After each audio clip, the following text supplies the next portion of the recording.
6 miles to Chicago. We got a full tank of gas, half a pack of cigarettes. It's dark, and we're wearing sunglasses. Hit it.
Good evening, Chicago, and welcome to another Friday night edition of Chicago Corner. We're back after a restful 4th of July holiday, which I hope you all were able to spend time with loved ones, enjoy the nice weather, maybe get out a little bit, enjoy the sun, avoid NASCAR. Most of 4th of July, well, at least Monday going into the 4th of July proper holiday was fraught with rain and flooding, which I guess Oreo and I are going to talk about in a little while. NASCAR has come and gone. Thank heavens. I got to get this little guy out of the way just so he doesn't mess up the beating of our show. Sorry, Oreo. You can come back later. What started as a restful week has resumed into the normal chaos of a work week as we've all returned to our responsibilities and activities. So before we jump into this week's news and updates, I want to, he's back. Hey, Ed, I want to welcome my co-host, Ed Heller. Yeah, it's, Jerry, Oreo knows that the Friday shows are probably the best shows. Yeah, well, I hope so. Because they should both be good, though, Tuesdays and Fridays. Well, that and, he knows that he gets to shine on your days. So, yeah. He's like, dude, it's like, I'm sticking my head in your face and they're all going to have to watch. I would feel guilty like isolating him in another room or something. And, it's funny because I've got 2 other cats. They never want to come out.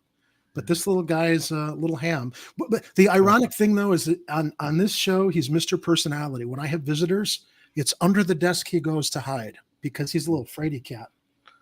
I just realized that I said something that's going to get clipped out later, but that's okay. Oh, come on, repeat it. What'd you say? Because I missed it. I was pretending that was Oreo going, I'm going to stick my head in your face, and they're going to have to watch. Exactly. So let's see who's in the live chat. Yes, Art. Oreo is the diva of Chicago Corner. That's the truth. So who we got joining us tonight? We've got, good turnout. We got Big Mr. Firebird, who says, have a great show. I'll catch up tomorrow evening. This is our friendly viewer from the UK. Thanks for popping in and saying hello, Big Mr. Firebird. I see Miguel H. I see past the ears that are in front of me here. Kathy Powers is with us. Art is with us. We have a Facebook user. NASCAR, who claims NASCAR was positive, not negative. That's arguable once you find out how much the city made off of it in comparison with all the other events that they rent out the Grant Park campus to. Okay, well, save your thoughts, Facebook user. I don't know who you are, but I would love to discuss it when we get to that story later in the show. So right now, that's everybody who's registering in the live chat. So, floods this week, a lot of heavy flooding. We'll get to that story. I didn't want to lead with it because unfortunately, and you know what, Ed, I saw this story and I shared it in Slack, and I don't know if you remember what I wrote, but I said, why am I not surprised? Because this hit the news. The Facebook user is very likely my younger brother, Bill. Oh, okay. Well, welcome to the show. Welcome to the show, Bill. It shows up on our screen as Facebook user. You can also interact with us over here on YouTube, where we can see who you are. But you're welcome to keep watching us on Facebook. We're also live on Rockfin, ROKFIN.com. You can find us there. As I said, Facebook, YouTube. We're live on Twitter, streaming on Twitter. We are on Jerry's LinkedIn page. And also you can go to ChicagoCornerTV.com. And we've got the video embedded there too. So you can watch us straight on the website if you wanted to. And I do want to ask everybody from here on out, even if you cannot subscribe officially to a monthly $5 a month plan, stop tipping us on Rockfin. Stop tipping us on YouTube. Just make a direct donation at Patreon. Because I discovered today all of our Rockfin tokens were still slurped up into the ether, and we're still trying to sort out where that ether led to. The short version of that is that they're getting sent to another wallet, crypto wallet that we don't have control over. Yeah, that we didn't know that there was a crypto wallet ever attached to the account that was set up by previous colleagues. We'll let you speculate on what's going on there. But yeah, we can't pull anything out of our Rockfin until we reach a $100 threshold, which was reached a month ago. And I'm trying to figure out how to get the money out to discover, there was a wallet already attached to it before I was given administrative rights as one of the hosts of the show. And YouTube also waits for a $100 threshold at the end of the month. So we're still operating on fumes. And you know what? I hate begging. I really, really despise coming on here and asking for support. But our annual StreamYard bill came due $465 this week, which I covered. And we do it because we want to be here and share the news and continue this program and interact with our audience and be part of the conversation here in Chicago. So once again, if you can, we understand not everybody can, but if you can, I think you can probably just make a direct donation at Patreon without going on a $5 a month plan. So enough said. I don't want to hold the tin cup out any longer. Yeah. So and if you can't afford it, don't tear yourself up over it. Just make sure to keep sharing our content with everybody. Hit the like button on the things that have like buttons. Hit the share button on the things that have share buttons, and tell your friends that Chicago Corner is a show that exists. And they might actually have some fun watching us, as I hope the rest of you tuned in are, whether you agree with us or not, on our opinions, because we're not journalists. This is a talk show. We've come to the conclusion we're not journalists. This is not a news show. This is just a talk show that reflects on stuff going on around us, that affects us all, that we think in curating our stories each program, these are like the top things people might be talking about that affect them or that other people should know about. Yeah, so I would say we're a hybrid news talk show. Okay. See already that there's debate there in the between it's fine though. The thing is, it's like Jerry and I, we have specialized in some things in our lives, and we know a lot of things about various topics. We don't know everything. Well, you might not, but I mean, I used to tell people. People used to say, "Don't you know everything?" I said, "Yes, but not all at once." and what I mean by that, essentially, other than making the joke there, is that there's always things to learn, and there's always new information to look for. We for example, pizza for me was something that I had to learn about 14 years ago, and I know more about it now than I ever did. Would I call myself an expert? No, because I would. I'd call you an expert. I've never met anybody in my life. Yeah, but I would say that you're definitely like top shelf as far as I've said this before. I wish that you could find the funds to open your own pizza place, because I think you'd totally be in your element and be happy for the rest of your life. Making really good pizza for people. I would love to be involved in a restaurant and have that be my source of income for the rest of my life. I don't know how I'm going to make that happen yet. I still, there's still many years ahead where I could possibly make that happen. So I'm not shutting the door on it, but I am a realist. So I know I want to get more experience working in a day-to-day restaurant. I want to learn more about how to run the business end of that. And Which I also know that I'm going to need help. So I know a pizza place owner that kind of had some struggles during the pandemic. And I think they might be closed now, but not closed forever. And I don't know if there's an opportunity there for me to hook you up with them and see if maybe, I don't know what their plans are, but to like actually earn money running a restaurant, because I know they're shorthanded and helping manage the place. We'll talk about that off show. But to anyone else out in the live chat that knows any restaurant owners, point them our way for our friend Ed here, because he would be an absolute benefit to any operation. Yeah, I mean, I have ideas, I have concepts, but I really don't know enough about like running and operating a restaurant and figuring out how to make money with it. And I know there's people out there that do. And so I would be happy to collaborate with someone. In fact, I would love to get, a few hours a week, maybe more, just working or training in a restaurant to learn all the ins and outs of the things that I don't know. Those are opportunities that people have from time to time, but I'm not doing it for free though. I can't do what a lot of other people are doing when they start out at the bottom rung of the restaurant industry. I can't afford to. But Ed, you come to the table with already a wealth of experience that you're not a beginner. You have stuff to offer, to provide. So and nor should I don't think anybody in any internship should go into an internship unpaid. There should be something coming back, even if there's learning on the job.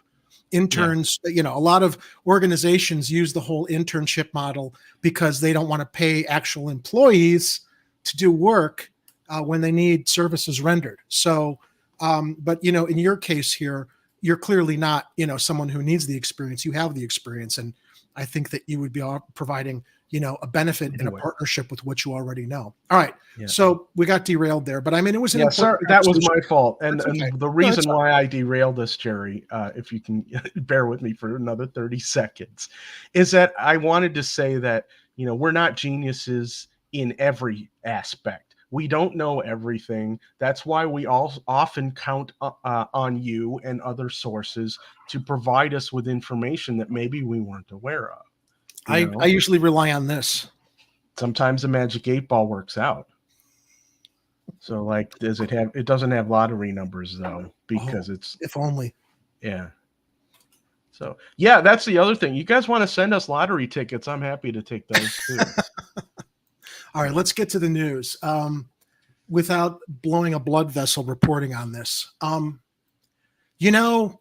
When we've been reporting on migrant sanctuaries since they started getting shuttled to the city of Chicago, how could we not think that the best place to keep them safe would be all the police stations they got dumped into? If anywhere they were supposed to say safe, it was the police stations, because we had nowhere else across the city to put them.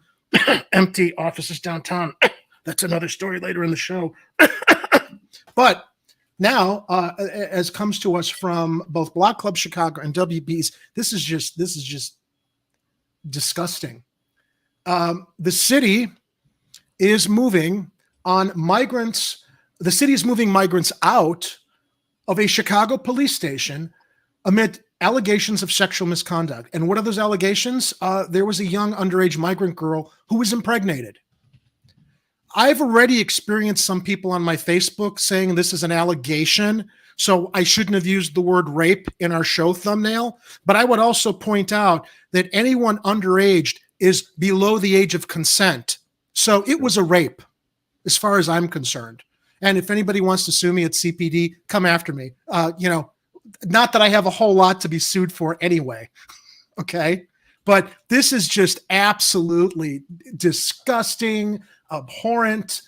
These people had nowhere else to go after this asshole down in Texas decided to ship them north and to other parts of the country. And now we discover that they are assaulted and sexually preyed upon by officers of the law.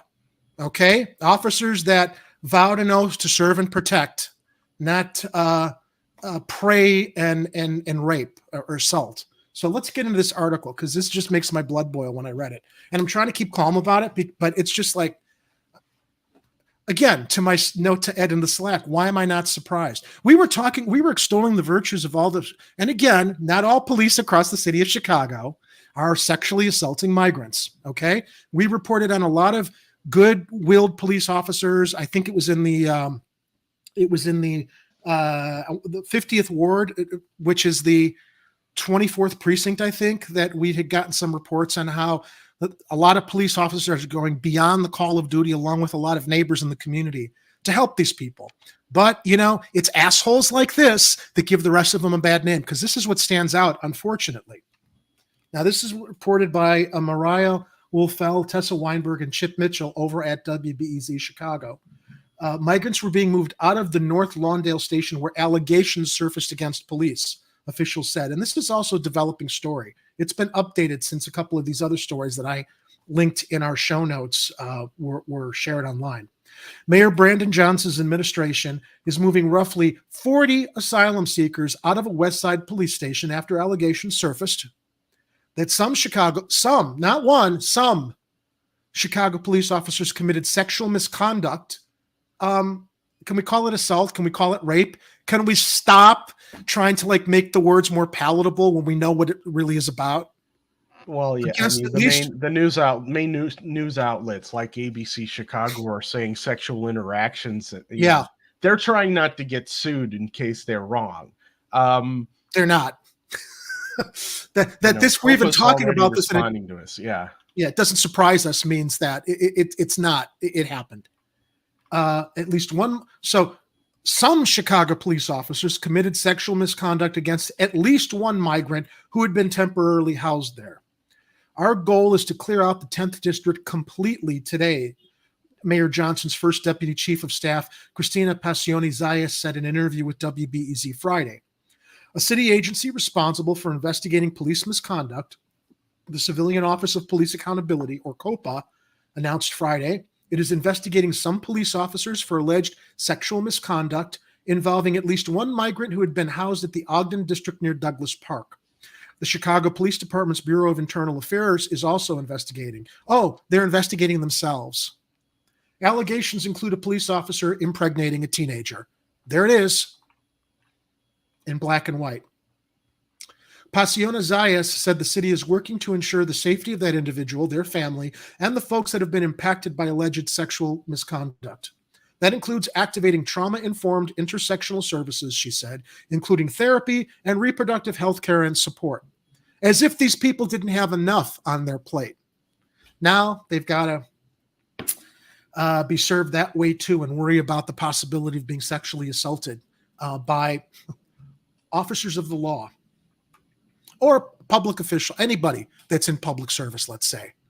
That's the class of people that are supposed to protect the vulnerable. And clearly, that's out the window.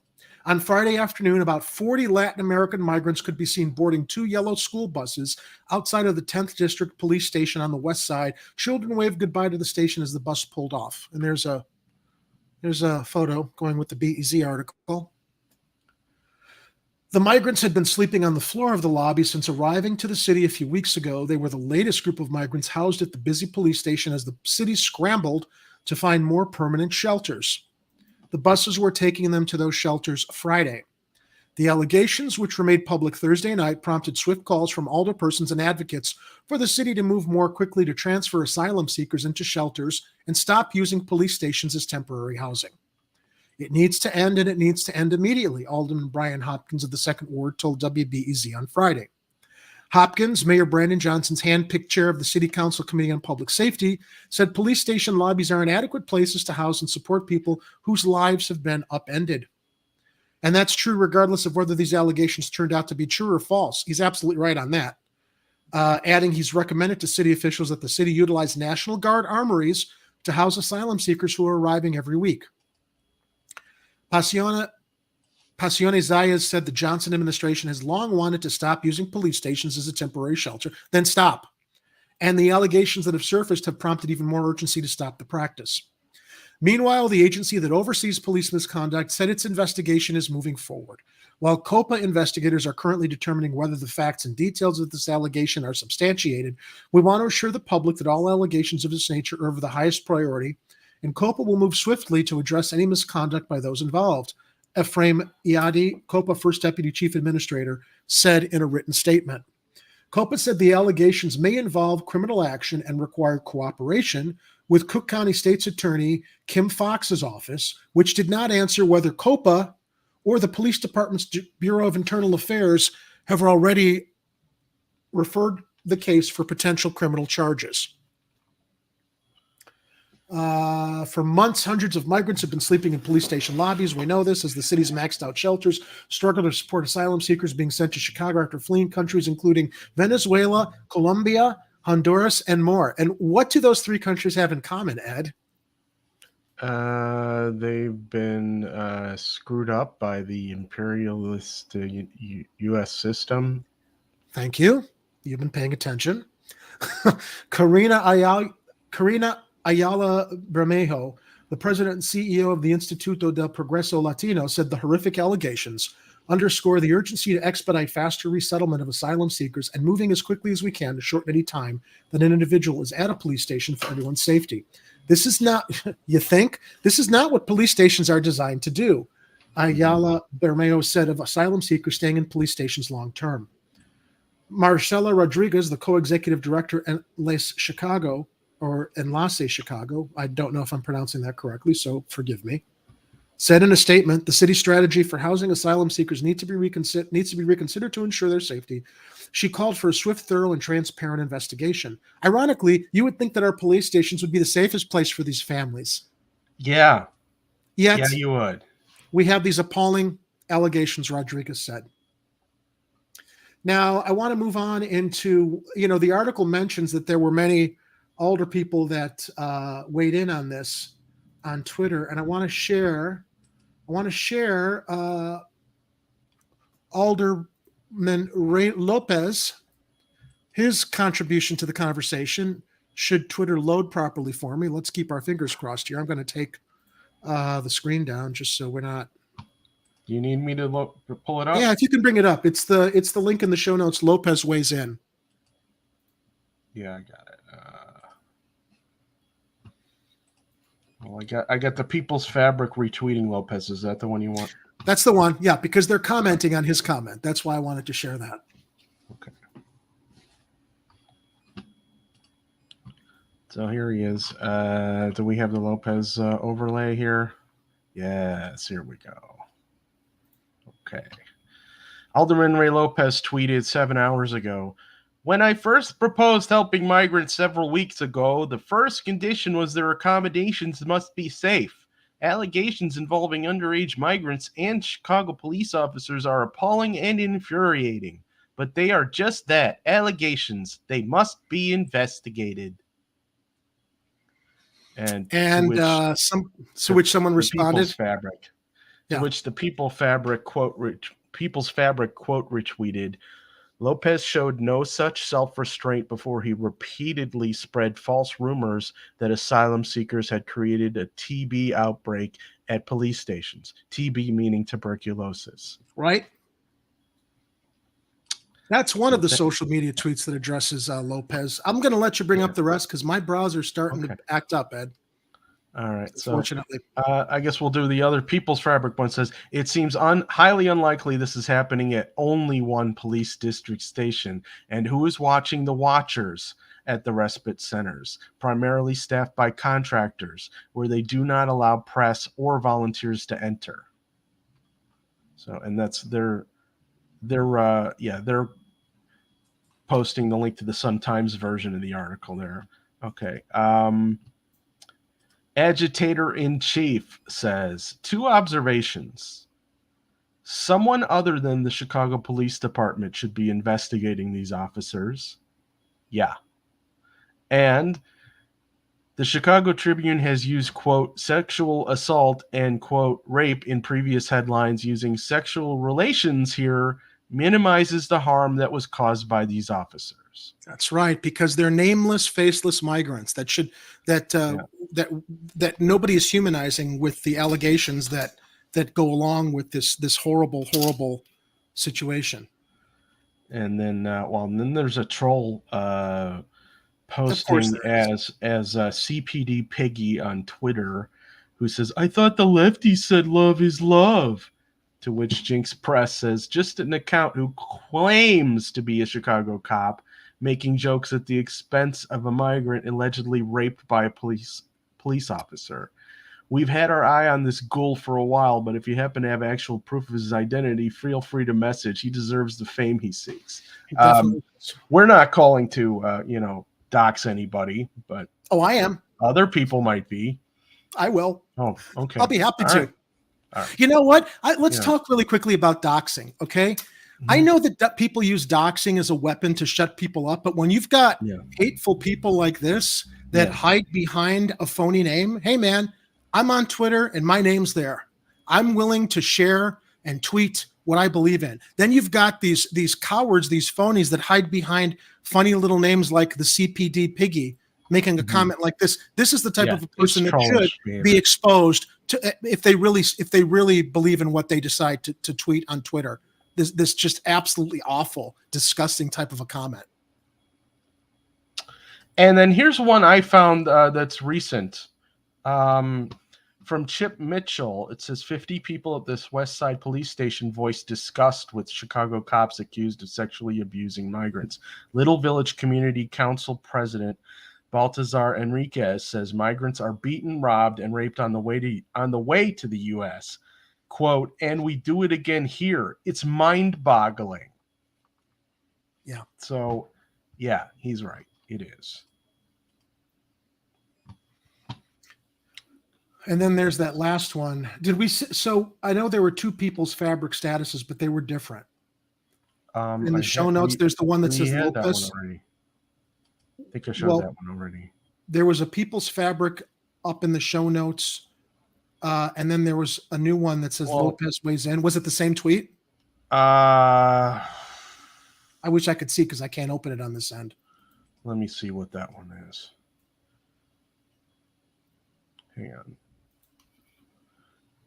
No, that was the Lopez one. Okay. And then the other one we did, who watches the Watchers tweet. Okay. So we're good. We got them all. It seems with this next story, if you can bring this up, Mayor Brandon Johnson, we're transitioning into our next story, presented the transition team's blueprint for creating a more just and vibrant city. And there's a link in Mayor Johnson's tweet to the PDF, which is over 100 pages. I should have that on a tab like this one. Yes. A blueprint for creating a more just and vibrant city for all. Let's read from the preface there, because one of the links that I had another news leak that shared a little bit about what this was about, and I don't have it in my show notes now. And I'm trying to Google search as we're doing the show. Brandon Johnson's blueprint. Intro? Yeah. Why don't you share? Yeah. Why don't you? Yeah. Let's read from this. I can see it too. All right. Okay. We'll share. Let me read the first paragraph. We'll alternate paragraphs. Mayor Johnson invited hundreds of diverse leaders to share their ideas and offer their recommendations on how to make Chicago stronger, safer, and better. These volunteers brought their vast and varied knowledge, perspectives, and experiences, culminating in a rich contribution of ideas to guide our incredible city. After weeks of meetings, hundreds of hours of conversation, and bringing together nearly 400 people from across Chicago for a fast-paced series of in-depth discussions, we are excited to share this massive undertaking with all of you. On behalf of the staff at Chicago for the People, we are grateful for the effort, energy, and eagerness committee members have all shared, and know that a better Chicago is not possible without all of us. We are proud of the incredible show of commitment and dedication throughout this process. Developing this transition report was unique from previous administrations and was not without its learning moments. Mayor Johnson had the shortest transition period in Chicago history. As a true reflection of the mayor's principles, our process prioritized voices too often at the margins. We made every effort possible to maximize the number of people engaged in conversation. This was also the first mayoral transition in a post-COVID world, and we prioritized ensuring accessibility and inclusivity through in-person, hybrid, and virtual meetings. with hundreds of civic leaders, business leaders, movement organizers, and activists working together, there is incredible synergy and, of course, at times, points of contradiction. Real life holds space for contradiction and understanding that unity of values does not mean conformity of ideas. While the report attempts to summarize the conclusions and recommendations of the majority within each subcommittee, it should be noted that some individualized positions may not be reflected to the extent that they diverge from the majority view, and that according to the concurrence of each participant on each issue reflected here should not be assumed. The, quote, bridges to build section of each subcommittee reports honor the divergency of viewpoints. It aims to create opportunities to continue organizing for social change, deepen community engagement, and build bridges across diverse and sometimes oppositional perspectives. It was also important to maintain language used in its diverse expressions. While the glossary of terms is included in the appendix, readers may note mixed usage of terms like Latin, Latinx, Latino, or Hispanic, and the varied usage reflects how individuals within the subcommittees chose to identify. The community is not a monolith, and we not only acknowledge the differences, but embrace them. The subcommittee reports are submitted to uplift the unique conversations hosted within the group, so minimal edits were made to the content as the co-chair submitted them. Could you imagine Lori Lightfoot agreeing to something like this? No. This report gives voice to a deep-seated belief in citizen expertise, collaborative design, and the value of those most impacted having a seat at the proverbial table for the purpose of co-governance. While subcommittee reports list proposed stakeholder groups to be engaged, these lists should be considered a starting point and are not exhaustive. Finally, the visual notes in this document reflect the multiple stages of each subcommittee's process. While some are notes from a single meeting and do not highlight the final report copy, others capture overall themes and highlights. This process is only the beginning of a conversation we hope continues through Mayor Johnson's administration. This is by no means all the people or all the ideas needed to make Chicago a city that works for everyone. Nonetheless, a specific round of deep gratitude is extended to the staff of Chicago for the people and all the city leaders who joined us on this journey. Now, this PDF is downloadable. We've got the link in our show notes here on YouTube and Rockfin. It's 104 pages, I believe. Can we quickly look at the table of contents so people can see? Yeah, let's fast forward to the part about the potholes. Oh, is there a part? They don't have a part about the potholes. Well, you're going to have to submit a suggestion. Yes. So they've got arts and culture, economic vitality and equity, education, environmental justice, health and human services, housing, human rights, equity and inclusion, immigration, public safety, transportation, workers' rights and labor. Workers' rights and labor. Wow. Page 194. I'm going to have to go look at that. A glossary, acknowledgments, and endnotes. Actually, it's more than, I don't know where I got 104 pages. It is, including workers' rights and labor, 202 pages up through the glossary. Really, do they so it's pretty comprehensive. Let's see if we have the word pothole in here anywhere. No, we do not. Okay. Well, okay. Mayor Johnson, I think I know what's going on with my browser, Ed, and the reason that Twitter doesn't load quickly. I think is that gremlins. No, I think I know what it is. I think it's the signal of my upstream sending video is interfering with stuff downloading the opposite direction. I think. That might be what's constipating my browser, because that's what it's like. It's a kink in the hose. Is what you're saying. That's what's happening here. So I have, because you know how they say the internet is a series of tubes. Yes. Well, there's a kink in the hose over there by Jerry, and so sometimes the kink keeps all the stuff from working. I'm a genius, and I'm trying to. I've got the Twitter up. I can just read from Brandon Johnson's Twitter because whatever reason, it doesn't want to share it here in. I do like the art that they used in some of these. Yeah, but I don't know how. Sorry, I didn't mean to shut it down before you put that up there. I'm just wondering. It's like because I just clicked over to the public transportation one. just so you see. They got an artist to go and help with this, and hopefully, I guess, to make some of these things easier to digest, or maybe they did a presentation with a slideshow and these are in it.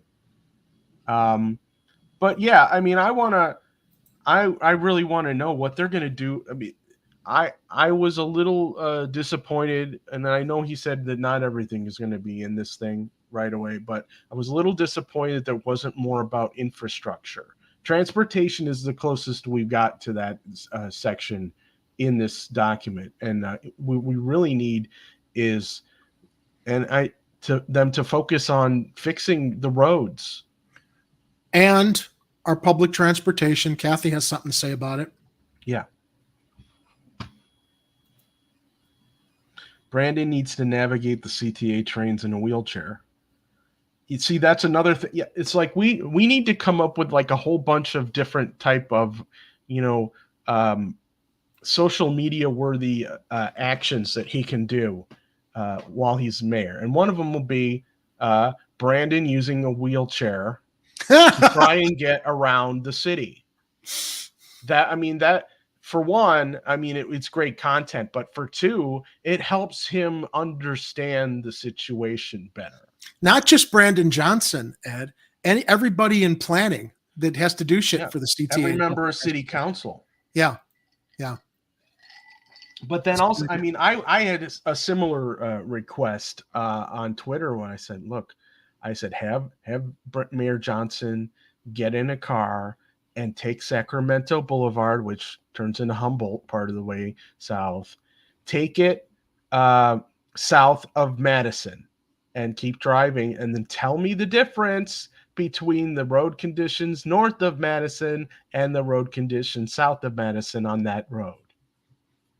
Yeah. And he'll instantly know that there are inequities that need to be corrected here. Dude, he knows there are. It's like, how many places can this guy be? Yeah, but the question, for me, it's like, I don't know what he's got to prioritize, but he needs to have a list, and he's got to start prioritizing some things that are going to help us keep moving forward. One of them, from my perspective, is make sure we have decent roads. So many people need to travel the roads to get from place to place, to get from home to work and work to home, get to the grocery store, wherever. If you're dodging potholes the entire time, you're hoping you don't have to spend extra money replacing a tire or fixing the suspension on your car, or getting a new bike if you hit a bad enough pothole on a bike. That could be health insurance problems too, or healthcare bills. Fix the roads. That's all I'm saying. If it's bigger than a deep dish, the city should immediately fix the pothole. Yes, Arturo. Very good. Very, very good use of Ed metaphors here. Well, I've got up the screen where Mayor Johnson announced that Brandon Johnson's transition committee has finished their blueprint on how to build a vibrant, just, and safe city for all. They're presenting it to him at a press conference this morning. You can read it here. Again, link down in our show description. I found the article I wanted to read from. It's a Cranes article, but I've got to also open Archive Viewer since Cranes is behind a paywall, and see if there's anything else we can add from regarding this story. So, who else is out there in the chat? Good question. Who's with us this evening that I didn't see? Did we see Virend show up yet, or did you just get here? I think he just got here. Hello, Virend. Welcome to the show. Kathy, we know, is in here. She says, let's talk about sidewalk holes for us wheelies. Yeah, all sidewalks, streets, bus stops, all that stuff. Why don't they should have a crew of people going, from block to block or ward to ward, just documenting where all the problems are and figuring out what's going to need a priority, and then patch them, fix them.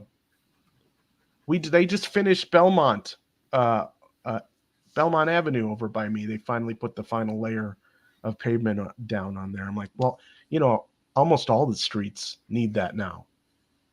They have to start somewhere, and they can't do them all at once, but they got to start doing them.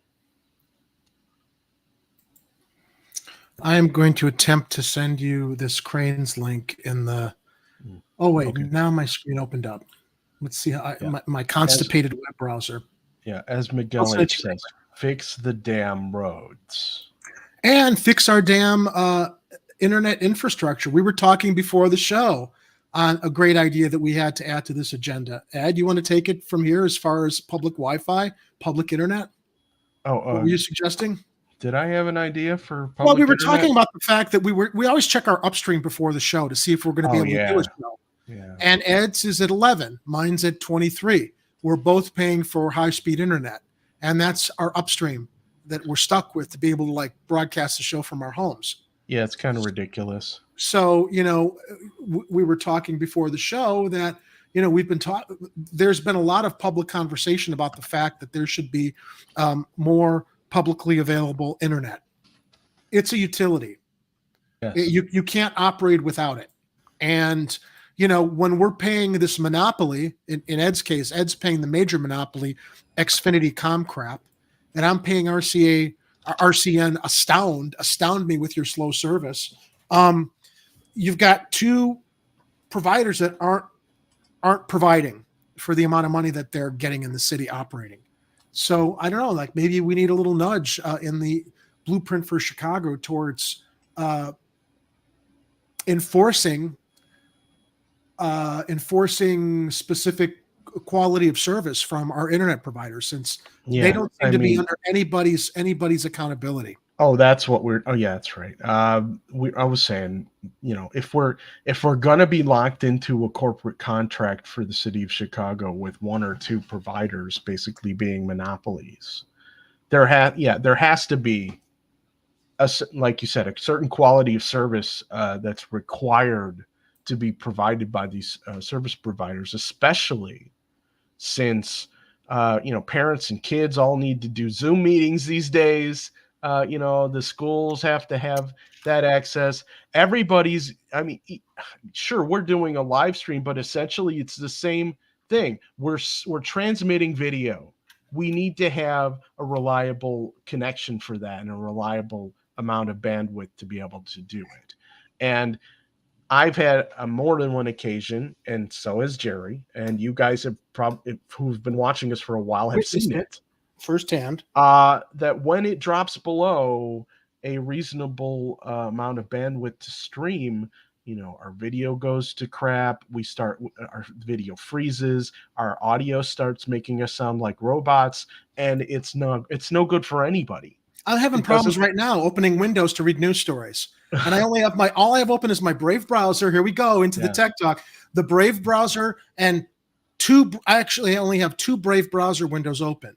And right now, my web pages are loading they're constipated because I'm also sending a video signal to StreamYard to broadcast to YouTube and Rockfin, as is Ed.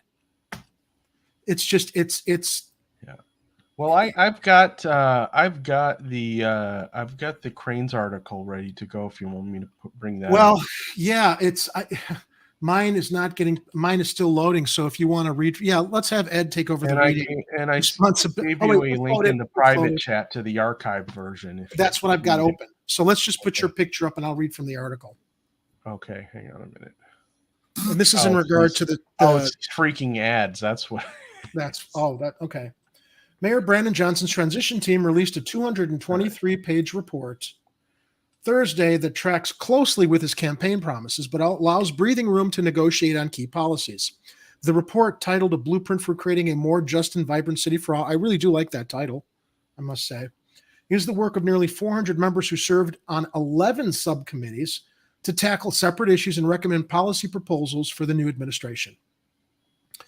To highlight some fine points, the report says Johnson should reopen the city's shuttered mental health clinics in phases, recreate the city's Department of the Environment, recruit and train 200 new police detectives, and support an increase to the city's tax on high property sales that are in line with the Bring Home Bring Chicago Home campaign.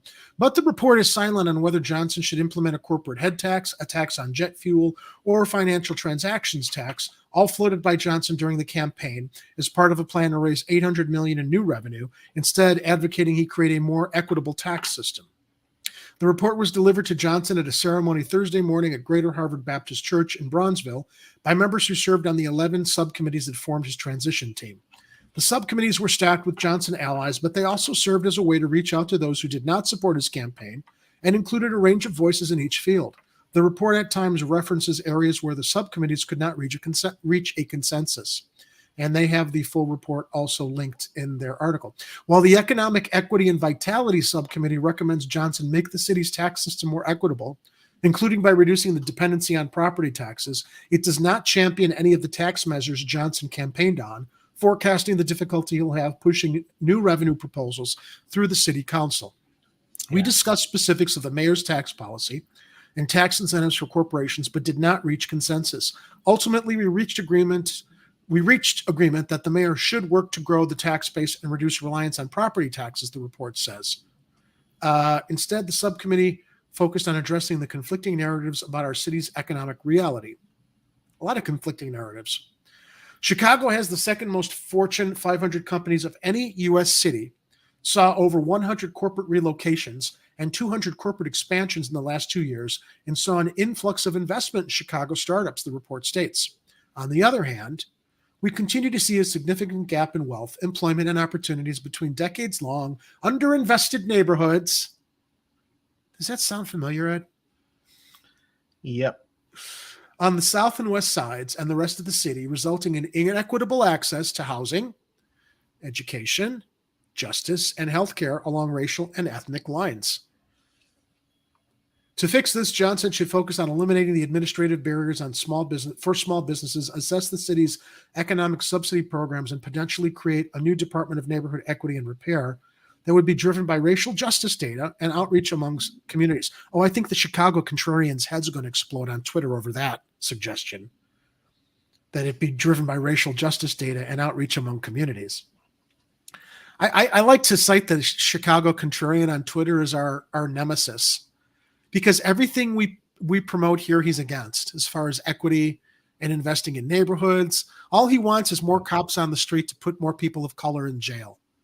And I didn't check his Twitter feed, but I haven't seen what he thinks about the CPD rape allegations yet, if he's going to be as vocal about that teenager's rights as he is about, throwing everybody else in prison because he lives under white privilege. But okay, a working group should also be convened to study the concept of a public bank. Now, that's another thing we never got Johnson on the record about, which I think is important. Yeah. To address the lack of capital that is accessible in Black communities, along with Latino, other immigrant, and low-income communities. One long-term recommendation taps into an idea separately floated by Alderman Gilbert Villegas of the 36th to keep a portion of city pension fund assets invested in Chicago real estate developments with the mandate of hiring local residents from under-resourced and underserved communities. The city's economic growth strategy to increase the city's tax base should double down on our core industries, including manufacturing, life sciences, transportation and logistics, food innovation, finance, and technology, the report says. The Subcommittee on Public Safety relies on Johnson's plan to train and hire 200 new detectives to close the city's backlog of unsolved homicides, launch a public transit violence intervention program, and echoes the mayor's promise to reimagine the role of police officers. The report also calls on Johnson to select change agents for key public safety leadership roles, including the new Chicago Police Department superintendent. Johnson should acknowledge and repair the historical harms from traditional policing, reimagine what policing is and how policing is done, like not raping migrants in your police stations, to ensure the development of community-led approaches to co-creating public safety, which will result in the needs of the people in communities being met, the report says. This includes creating a, quote, culture of accountability that ensures suspending officers with pay whose, quote, alleged actions demonstrate that they are a threat to the community or the department. 2, removing officers who file false reports. Why are we even talking about this? Why isn't this already a policy? Randomly reviewing body-worn camera footage, ending the practice of using arrests, stops, tickets, positive community interactions to evaluate an officer's productivity.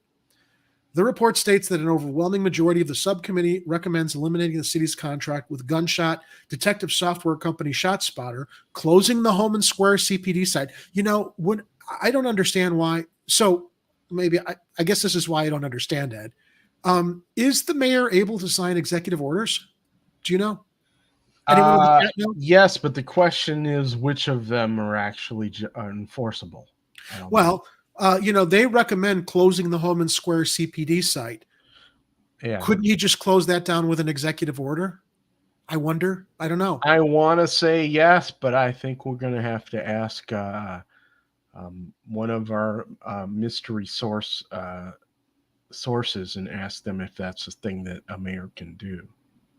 And eliminating the city's gang database, all of which were Johnson campaign promises, but acknowledges, quote, others disagreed with those actions and encouraged more discussion on each issue.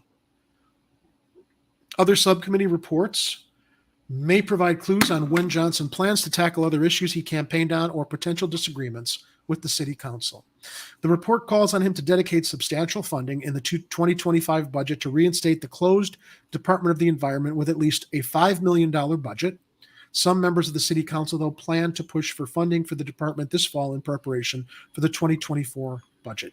Johnson should also require all new buildings and major renovations to use efficient all-electric equipment and build rooftop solar-ready infrastructure starting in July of 2025 to align with a building code update. The Lightfoot administration considered introducing a decarbonization bill earlier this year, but backed off after a raucous meeting with industry groups, labor unions, and elected officials.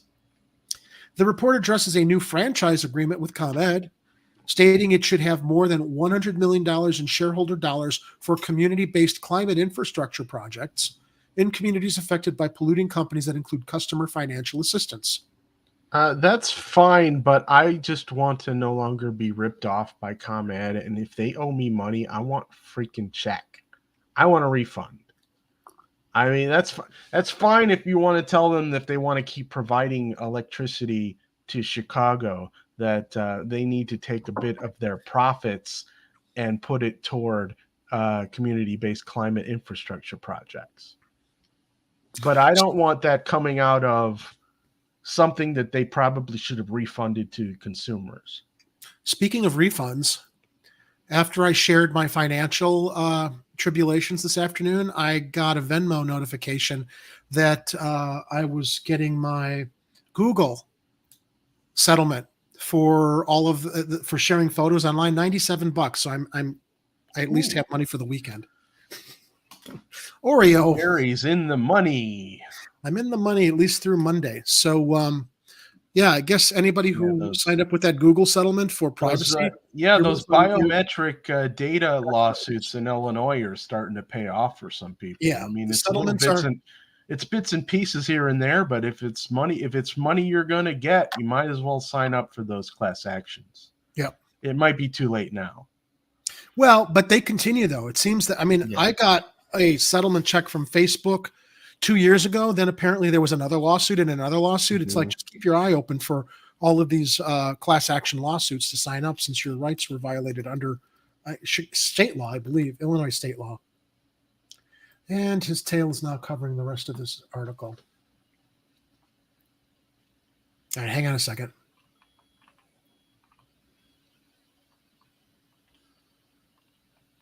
Where did we leave off? Oh, that's where we left off. Lightfoot. We left off on the Lightfoot. Yeah. Okay. Okay, we left off on it was mental health. Right. Okay. So come on, stop it, man. You want me to start reading until you get caught up? I just need to figure out where I left off here. You should be while Johnson previously hinted at reopening all of Chicago's 14 shuttered mental health clinics. Got it. Okay. In the 2024 budget, the transition report calls for the reopening to occur in phases without a timeline. Why do we need to do it in phases? Maybe why not just throw the money there and open them up? What's maybe they have to figure out how to start reincorporating personnel into these locations that may have moved on. They may need to restaff. So you think it's a logistics issue? Probably. Look, I know we're all starting to get a little impatient with Brandon Johnson, but like we're noticing here, this is just his transition plan. I mean, he doesn't even have all the pieces in place for all his players yet. He hasn't gotten rid of Dorval Carter from CTA. We know that's got to happen. That's on our bingo card. And there's a bunch of stuff that he has to keep doing. So I mean, he's probably frustrated at the slow pace of this too. But when you have to set up a whole bunch of committees and then get them all to report back to you and then compile this whole thing so you have kind of a game plan, it's going to take a little time, which I hate. I'm getting sick of this too. Well, the writer at Crane's references Johnson previously hinted at reopening all of Chicago's 14 shuttered mental health clinics. He didn't say how, so maybe, the transition report referencing it happened in phases addresses what we're talking about here. It also says the city should, quote, expand non-police crisis response and integrate it with sustained crisis prevention services, a nod to the treatment not trauma ordinance championed by Alderwoman Rosanna Rodriguez Sanchez of the 33rd. That bill proposes some 9/11 emergency calls be answered by mental health professionals without police officers. Rodriguez Sanchez told Cranes last month she plans to hold a hearing on the ordinance this summer and is working with the administration on a revised plan to be introduced later this year. Interesting one coming up here. In several instances, the report recommends creating a commission to study providing reparations for the descendants of Black formerly enslaved people who have resided in Chicago. That's going to be a real barn burner when that's presented. Yeah. The Subcommittee on Human Rights, Equity, and Inclusion calls a reparations commission a necessary part of truth-telling and racial healing. Yeah, it does. To those who might be able to, well, I'm not even going to question. The majority of people of color in this country, are descendants of slaves. Okay. Many aren't, though.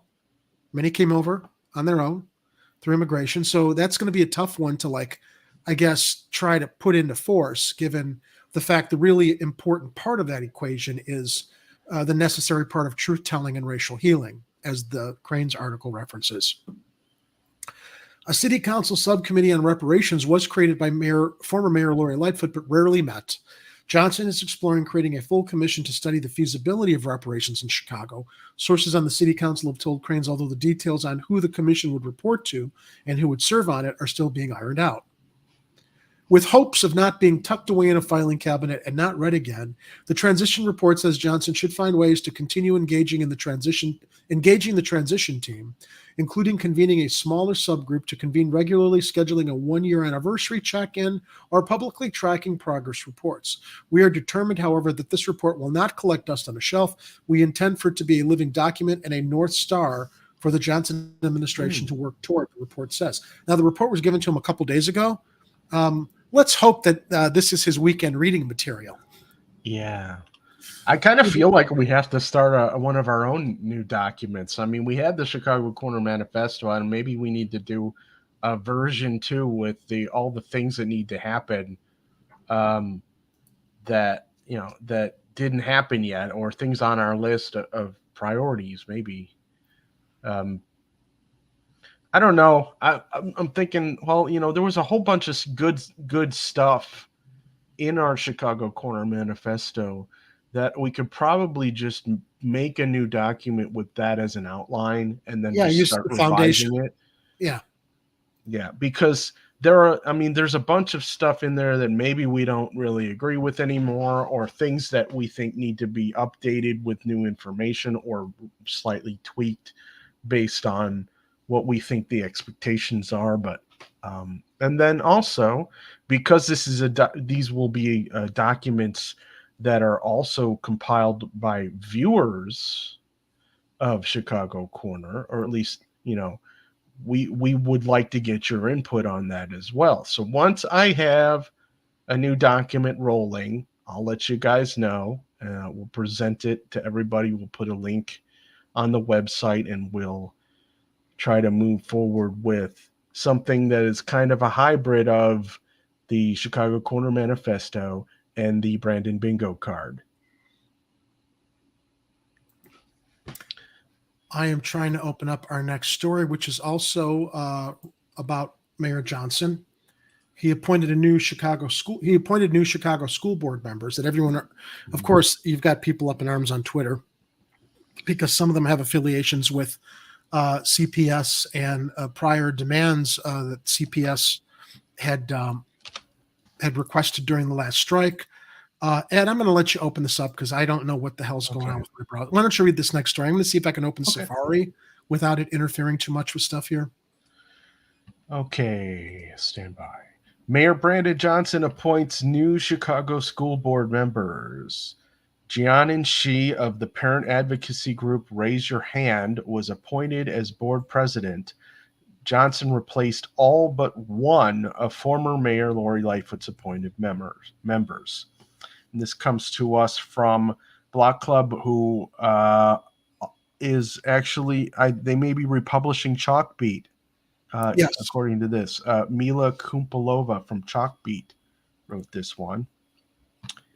And here we are with a picture of Brandon and the Jianan Shi, who's taking over as president. Okay. Chicago Mayor Brandon Johnson announced his appointees to the Chicago Board of Education Wednesday, naming Jianan Shi of the parent advocacy group Raise Your Hand to lead the board and replacing all but one of the members appointed by Mayor Lori Lightfoot. I thought I just read that. She, a former high school teacher in Boston and Chicago, will replace former state lawmaker Miguel Del Valle. He is resigning from Raise Your Hand to take on the new role. The lone Lightfoot appointee, history professor Elizabeth Todd Breland, was reappointed and will serve as the board's vice president. The other new members are Mary Fahey Hughes, Mariela Estrada, Rudy Lozano, Michelle Morales, and Tanya Woods. Their terms will run until January 1st, 2025, when a new 21-member partially elected school board will take over. She, who has a master's degree in education from Boston College, taught high school science in Boston and later at Solorio High School on Chicago's Southwest Side. He stepped in as Raise Your Hand's executive director in 2019. In a statement, she vowed to be the, quote, the hardest working board member CPS has ever seen. He noted that all newly appointed board members bring experience serving on local school councils and have been district parents, educators, or both. Quote, as students of the transition toward an elected school board, we have much to add to and change over the next year and a half, he said. It's funny when you say he said, and then you're quoting him by his last name, she. It's like an Abbott and Costello routine. He said, yeah. I'm getting confused. I thought it was a pronoun thing, but then it's like, oh, no, that's his name, but it's a guy. Yeah. So Johnson was elected this past spring after working for a decade as a Chicago Teachers Union organizer. He defeated former Chicago Public CEO Paul Vallis and ran on a progressive platform buoyed by the CTU, which has argued for a broader approach to school improvement focused on tackling issues outside classrooms, such as affordable housing, food insecurity, and gun violence. His school board appointments offer another glimpse of his vision for the country's fourth largest district as the city nears a high-stakes transition away from long-standing mayoral control of its school district to an elected school board. Fahey Hughes, who formerly served as Raise Your Hand's parent liaison for special education, has been an outspoken advocate for students with disabilities in the district. She leads 19th Ward Parents for Special Education. She or he? Fahey is a she. Oh, okay. We're going to keep. I'm getting confused by the he's and she's in this article. Fahey is one word. Okay. Okay. Yeah. I'm sorry. I'm Estrada, frustrated trying to get my calculator to work over here, so we're I can getting do- into they're doing a paragraph on each of the new members. That's what we're doing. Okay. Okay. Yeah, I don't know if should I go down all the new members here? It may as well Estrada, while I'm waiting for the next story okay. to load. Okay. Yeah, we got I got stuff showing up on my screen. Hang on.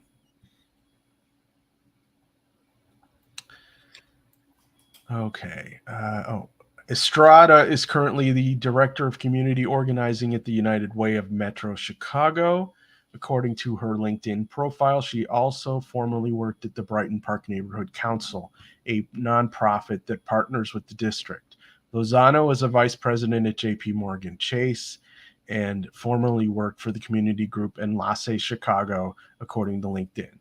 Morales is the president of the Woods Fund Chicago and formerly led the Mikvah Challenge, a youth advocacy organization. And Woods is a practicing attorney who currently serves as the executive director of the West Side Justice Center, according to LinkedIn.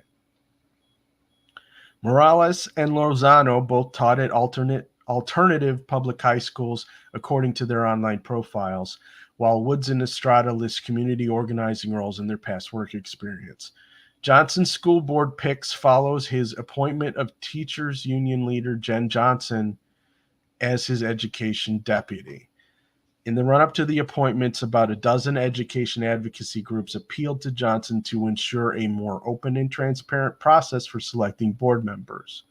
The groups representing parents and other advocates, including some of the city's most prominent disability rights nonprofits, urged the Johnson administration to clearly spell out its selection criteria and to solicit nominations from the public. Following long-standing concerns about the district's services for students with disabilities, they argued that the board must include members who understand the needs of those students and have a track record advocating for them. They asked for a meeting with the mayor. Which speaks to Dominic's comment here in the chat. Why not active teachers on the school board instead of administrators? Is this comment showing? I'm clicking on it, but I can't I'm seeing see it. Yeah, okay, I'm so seeing it's it. showing. Okay, I can't see it. My StreamYard's just it's all hinky right now. Okay. Yeah, good In point. a statement to Chalkbeat in June, the mayor's office said the mayor is a partner to many of these individuals and organizations seeking education justice, and his selection would reflect their values. But members of several of the advocacy groups that signed the letter said they never got a formal response from the mayor's office or any more insight into the process for picking board members. That's not a great look. After one of the groups, Activate Chicago Parents, tweeted that the administration had not engaged with families about what they would like to see in board appointees, a Johnson spokesperson responded, "We haven't asked because we already know." That's a bit of arrogance, though. Yeah. To reply that like that. Yeah. I'm hoping that they'll do better moving forward with that kind of stuff, because we know that they're trying to interact with different communities and groups and stuff, but I don't know how sheltered they're keeping Brandon Johnson. I mean, are people protecting him? Are they sheltering him from certain activist groups? Or your microphone, I can't hear you, Jerry. Your mic is on, but I don't hear you. You may need to, you know what, Jerry, why don't you log out of StreamYard and boot back in, and I'll keep rolling with this story.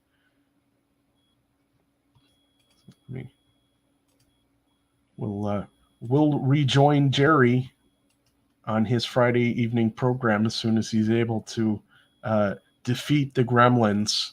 Hopefully Oreo's helping him with that. But let's finish this article here. In a statement, she said the new board has the, quote, tremendous responsibility to improve services for students, such as the Sustainable Community Schools Initiative, a partnership between the district teachers union and community-based organizations. We will be advocating for more funding at every level and set up the future 21-seat school board for success, he said. The school board positions are unpaid volunteer posts. So she said Jerry needed to be here for this sentence here. Let me read this again so you guys can all absorb this whole he said, she said thing that we had going on. We're not even trying. This is how the article reads. The school board positions are unpaid volunteer posts. So she said he will focus on transitioning into his new role before starting to look for a new job. Natasha Erskine and Joy Clendening, yes, will jointly lead Raise Your Hand following She's resignation. In November 2024, Chicago voters will get to elect 10 members of a 21-member school board. The remainder of the board at that point, including a board president, will be appointed by the mayor. The board will be fully elected by January 2027. Okay, so in 2024, we got half of an elected school board, and by 2027, it'll be a fully elected school board. I'm not sure why they needed to have a transitional year, but that's apparently how they're doing it. State lawmakers this spring gave themselves more time to create a new electoral map for the school board election amid disagreement over how to fairly divide the city to yield a board that reflects the district's demographics. The deadline to draw that map is now next April.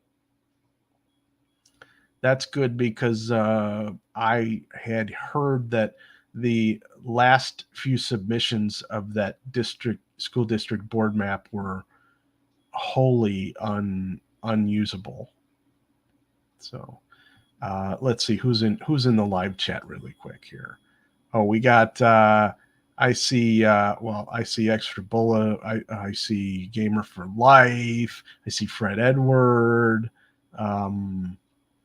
Who else is in here? I think that's everybody. And we all know Kathy's in here. Yeah, Dominic is saying, yeah, right. Why hold to the transition stage? I don't know. Maybe, maybe they were thinking that, well, if we have a partially elected one in that next November, that we'll have an idea on how that works going forward. Plus, the issue of needing more time to do those district maps. But no, I'm thinking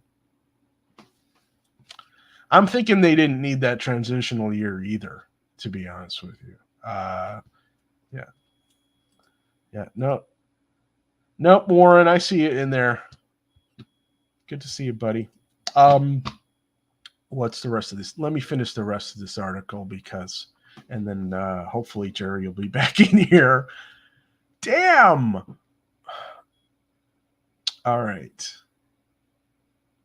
Del Valle, whose term expired in June, told Chalkbeat in a recent interview that he was not interested in continuing to serve on the board or in running for a seat next year. He voiced concern about the large size of the future board and about the fact that undocumented residents of Chicago would not be allowed to vote in the school board election under the current law.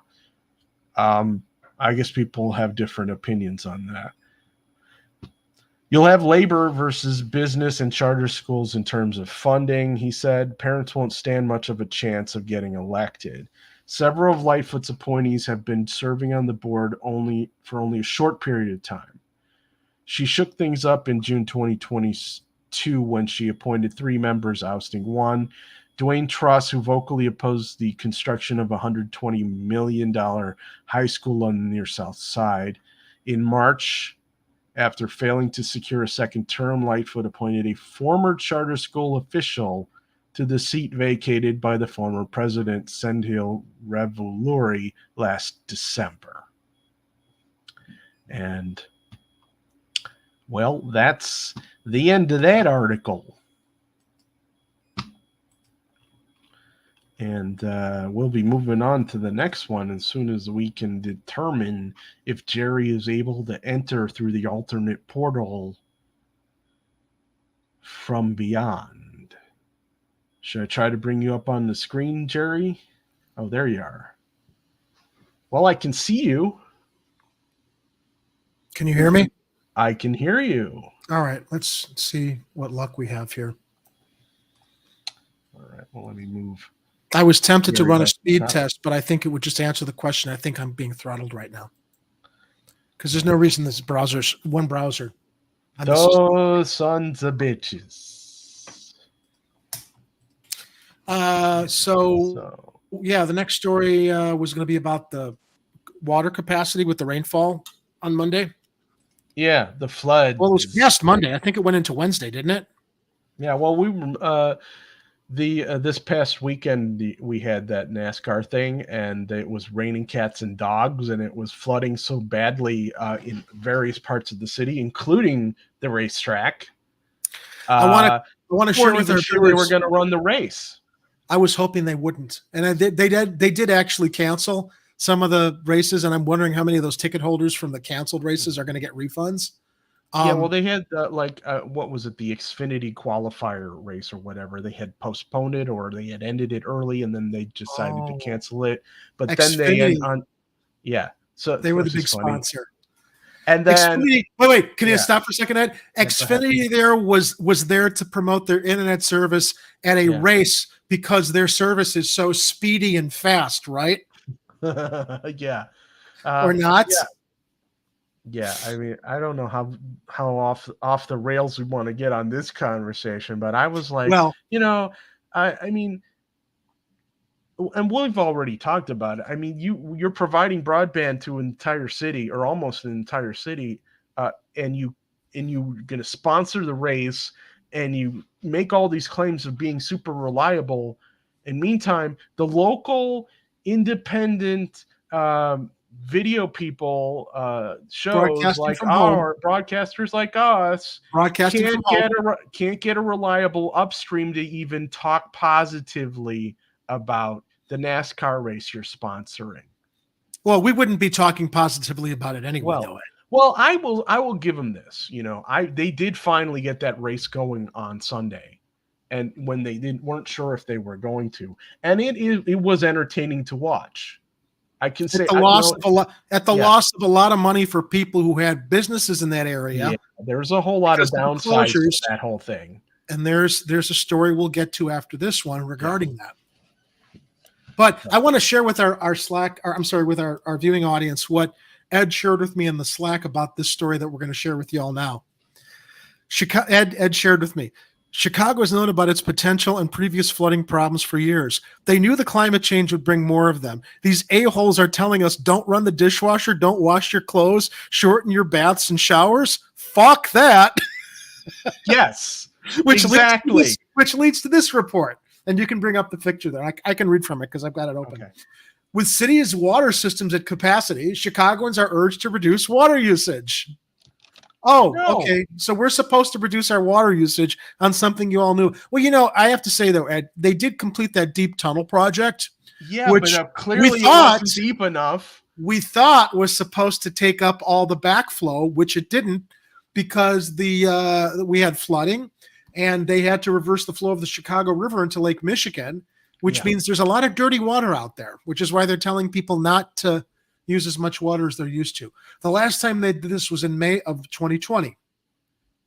Record-setting rainfall has put a strain on the area's waterways, prompting officials to urge Chicagoans, many of whom are still dealing with basement cleanup and sewage backups in their homes, to limit their water use. Chicagoans can help reduce the amount of water that's currently overwhelming the system by limiting their use of water-dependent appliances, among other things, according to the officials at the Metropolitan Water Reclamation District and the Department of Water Management. Oh, so this isn't my mistake. This isn't about dirty water backing up. This is about anybody that's using water in the home is going to add to the levels that are already out there from the flooding that went into. Yeah, but I mean, we're going to do that anyway. I mean, you can't.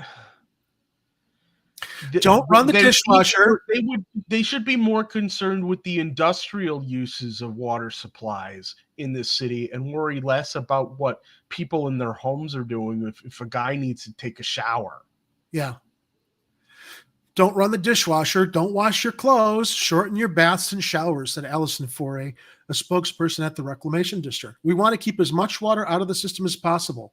When you flush your toilet, that water goes into the same pipes that are collecting all the storm water and getting overloaded with rain.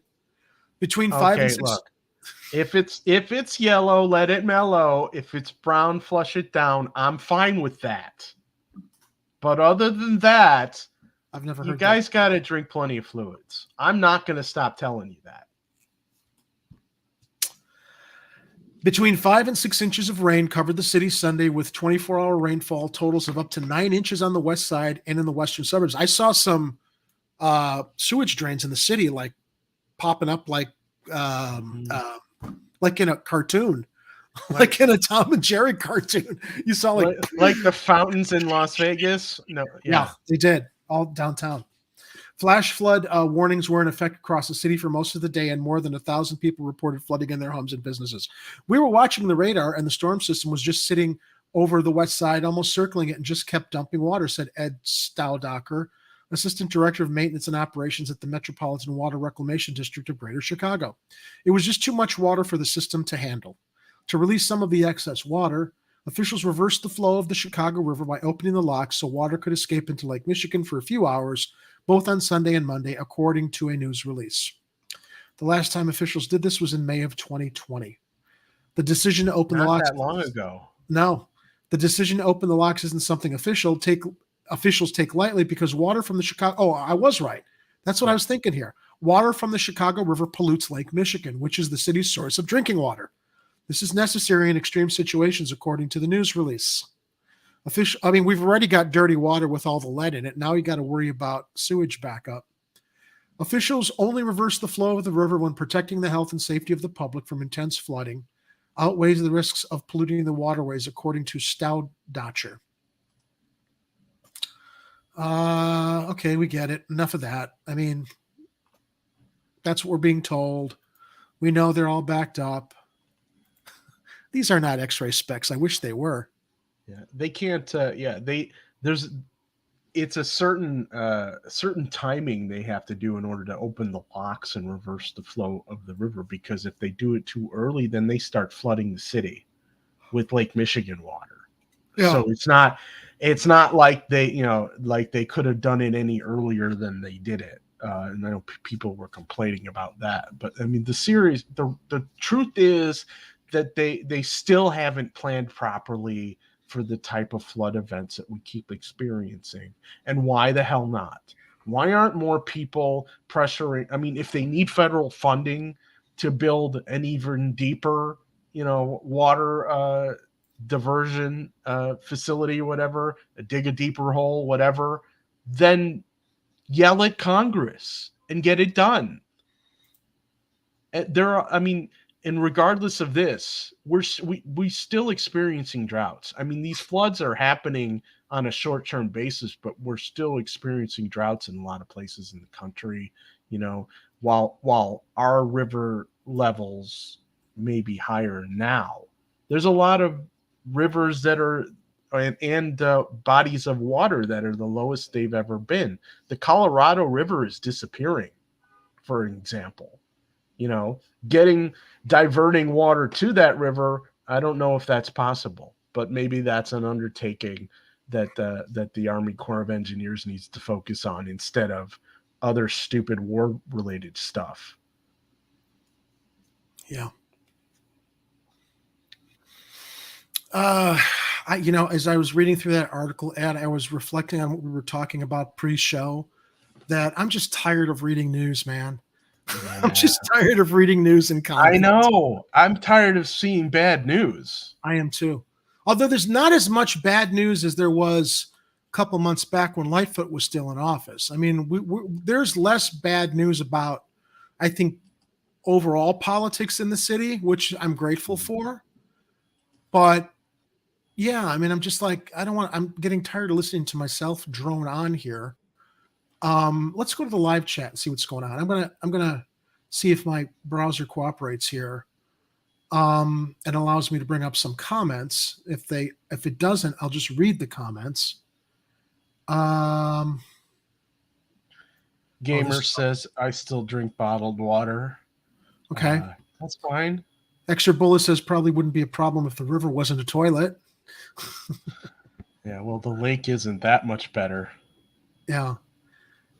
Dominic says use less water and don't eat the dead fish in the lake. Going back a little bit. Arturo says there should be a bad news channel. That's just called the news. Yeah. I've really been getting into News Nation on YouTube. Yeah. That's a good state. That's a good new news outlet. I think I catch them every once in a while. Mostly, I'm just waiting for them to post new stuff about the UFO or UAPs or the alien spaceship stuff because I want to know. Can we borrow one of those? There was a tweet that I saw that someone shared from what's one of those under 4chan? I think it was from 4chan. They shared this post from somebody who claimed to be a scientist and went through describing the pathology of one of the bodies that had been recovered by these shadow organizations we've talked about before. Can you guys still see or hear me? Yes. Okay, and you looked frozen. You were so intently listening. I thought you were sorry. I'm staring. I'm closing tabs over here, so I'm just gonna. So, to make a long story short, this guy's post in 4chan, which was very old, it had been reposted from previously. There were others that were chiming in on this post that said, if this is a guy who's LARPing, who pretends he knows all this stuff, his science is really good. Because what he was describing, alien bodies, the reason that they don't have any genitals or anuses is because they secrete the waste that they take in through their pores. And that's why there's always like a weird odor at paranormal and extraterrestrial locations. Right? That's disgusting. I know. They don't have teeth. They have very, very small lips. And I guess they get most of their nutrition from liquid nutrition. But the idea of like why they don't have genitals or, place to go to the bathroom with secrete. I mean, the way that this scientist clones broke. Well, here was another theory, was that these beings were artificial beings created by another intelligence that just sends them to the earth. They're like disposable creatures. They're like you said, to your point, clones. They're manufactured bodies to just do the research for whoever else is responsible for. Oh, kind of like how, I forget what that show is called, where their consciousness is uploaded over and then downloaded and printed out on a 3D body printer, and so like a version of you with your latest copy of your memories downloads into another planet and goes off and does stuff. If you say so. I haven't seen that show, but it sounds like it's what it's called. Theory. Someone who has it was on Netflix. Someone in the chat probably knows what I'm talking about. Then I saw something else earlier this week on Twitter, which I'm very glad was wrong. But so Zelensky started publicly announcing that the Russians were going to blow up the nuclear plant that they occupied, right? To basically like a fuck you to Ukraine after leaving that plant and destroying the plant or activating explosives so the plant could not be used by Ukraine. Well, this would have caused radioactive fallout. Yeah, and also he's not credible at all. Well, he's not. But here's the crazy thing about it, though, Ed. He did that televised address claiming that the Russians were going to do this on Tuesday or Wednesday. He released the address. I saw something that was released on Reddit from the weekend that was that claimed to be, I shared this with you and Kira, that claimed to be a government operative, or he was a soldier, who said that this is a psyop, that if you see the plant explode, NATO is doing it to basically take us into World War III. And it's like the fact that Reddit post had gone up 2 days before Zelensky started making these claims.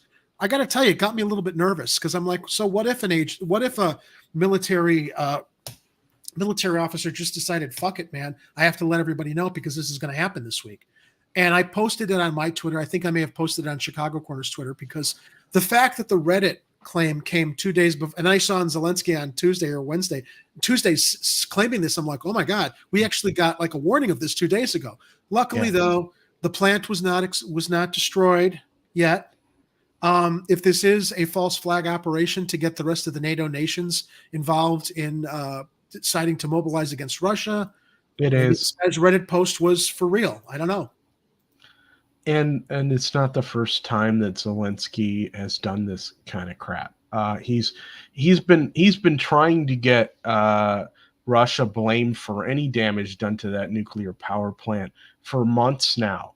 And he was warning about it previously. And it turns out that really it's essentially they're attempting to do an inside job here, where it's either Azov or NATO forces or, maybe US, somebody is doing something to basically make the situation worse. And it's the sequel to the Nord Stream pipeline is what it would be. Yes. That's what it's set up to be.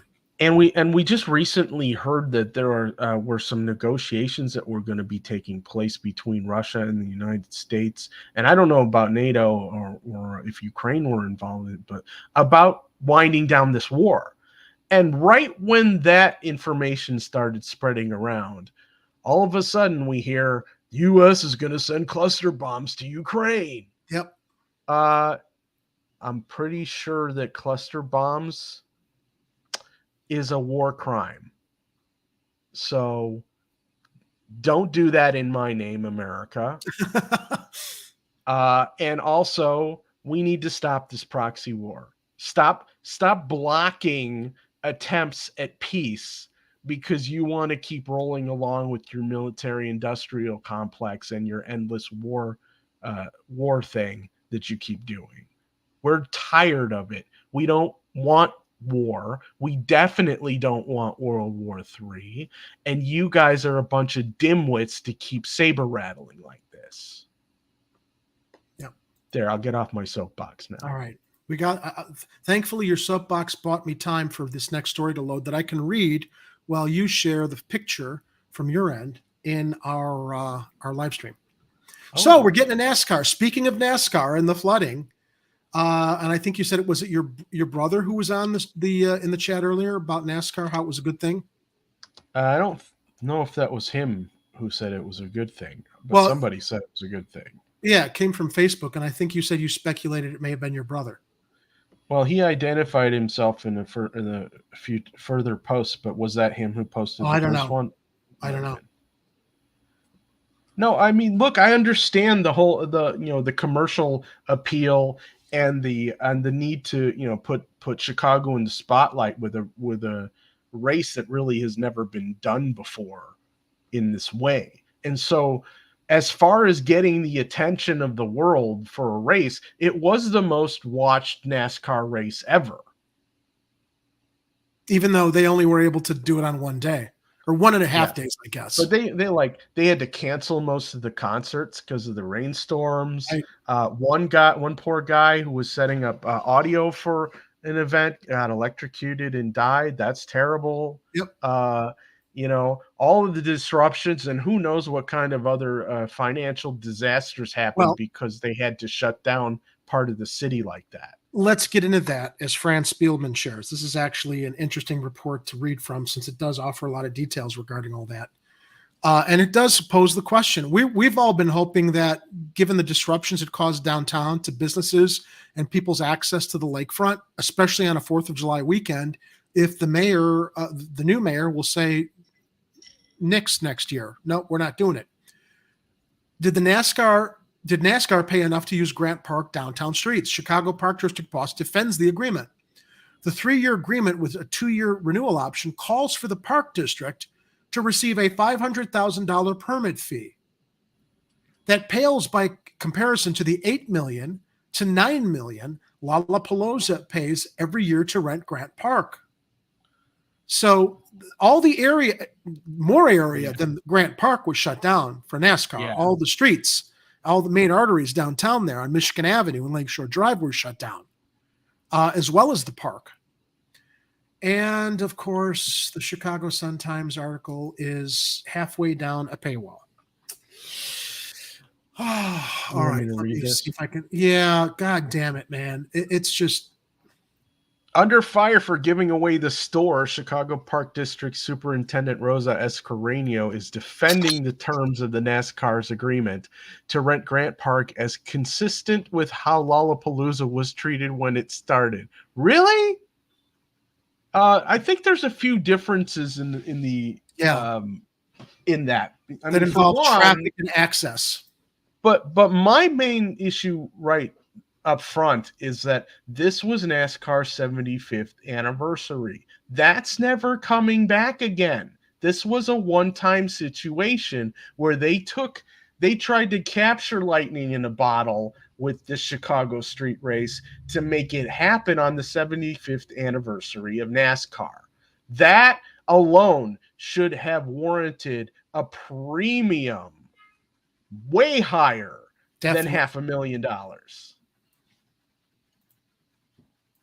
So here, the 3-year agreement with a 2-year renewal option for the NASCAR Chicago Street Race calls for the Park District to receive a $500,000 permit fee, 15% of net commissions on the sale of concessions and merchandise, and $2 for every admission ticket sold. Only 2. Wow.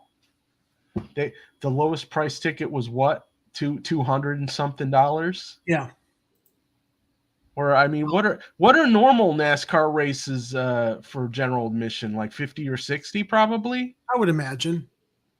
I mean, this is every step of this was like, how can we squeeze more money out of the people that we're almost certain are going to show up for this? How many tickets did they sell, I wonder? They probably didn't even sell out. And then on top of that, the concessions Oh, they didn't money. sell out, Ed. They didn't sell out. Remember No. how they were encouraging people? Well, we know that they weren't selling out because there were hotels that were offering good rates last weekend because they weren't filling like they expected them to. Yeah. And then on top of that, 15% of net commissions on the sale of concessions and merchandise. Well, if it was raining most of the time, something tells me they didn't do as well as they probably could have done selling concessions and or merchandise. Although it would be cool to have a NASCAR Chicago Street Race t-shirt, but I ain't spending $30 on one. Okay, that pales by comparison to the $8 million to $9 million that Lollapalooza pays every year to rent Grant Park. Lollapalooza's 10-year extension calls for a guaranteed minimum $2 million fee for a 4-day festival, along with a sliding scale of festival revenue that starts at 5% for the first $30 million, rising to 10% between $30 million and $50 million, and then 20% of all revenue between $50 million and $70 million. Ed, I'll be back in a second. I got to test something here because I'm having problems. I'll be right back. Okay. I'll keep rolling with the article here. And so we got Rosa Escareno. She had replaced the previous head of the Chicago Park District. And you would have figured some things would have changed, but apparently she's like been in city services and stuff for like 30 years. Yeah, Kathy says, God forbid we get to use our parks as intended. Warren asks if Ricky Bobby showed up. I don't think so. He might have been banned from the track. Because, we keep running around saying if you're not first, you're last. It's kind of unrealistic goals for NASCAR. Anyway, back to the article here. Lake Forest College economics professor Robert Bade told WBEZ FM radio this week that NASCAR's $500,000 fee is, quote, truly light, embarrassingly so. Escareno begs to differ. She called the agreement, quote, consistent with how we treated others like Lala when it first started. Yeah, again, this wasn't like an anniversary of Lollapalooza, like if Lollapalooza was having its 20th anniversary or something. This is 75th anniversary of NASCAR. You didn't take that into account.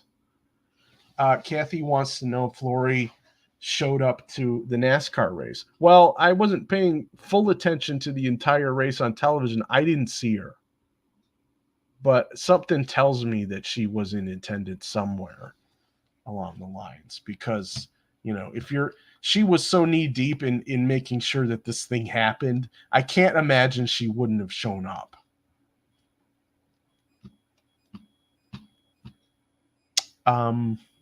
Where did I leave off?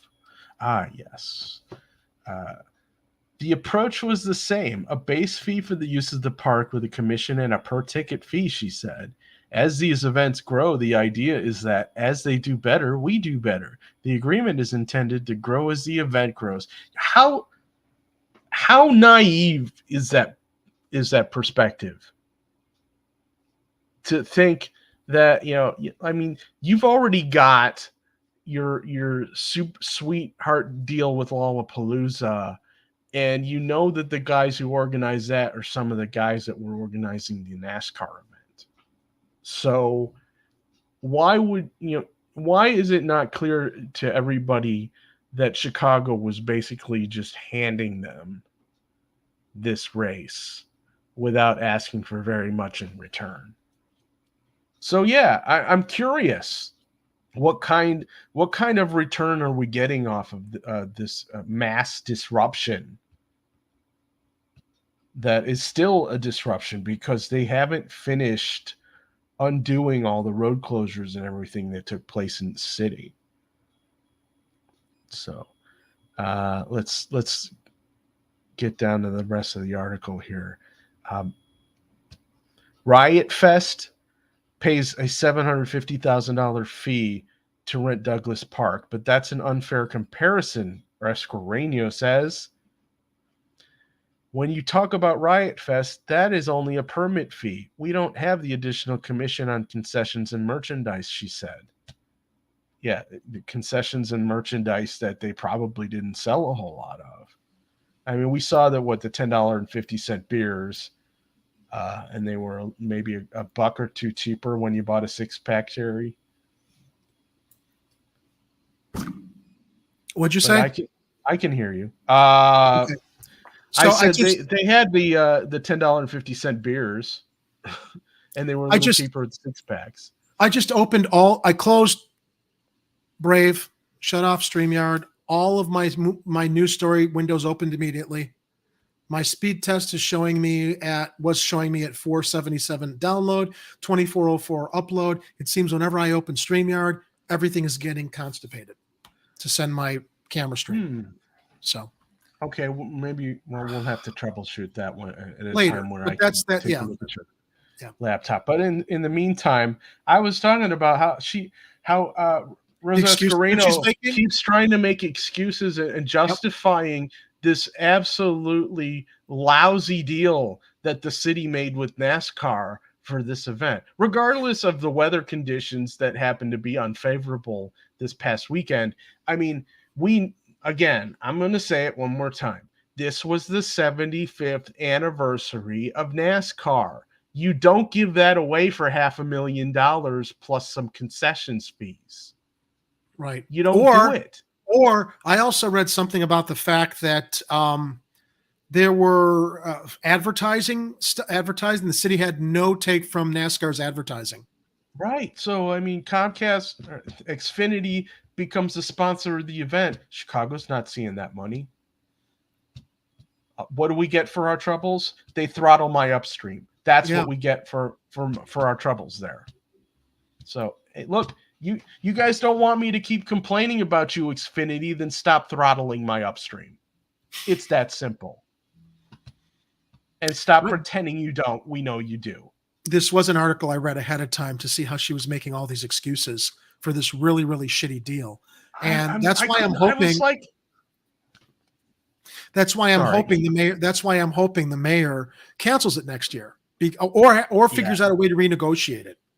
Yeah. For all the trouble it causes.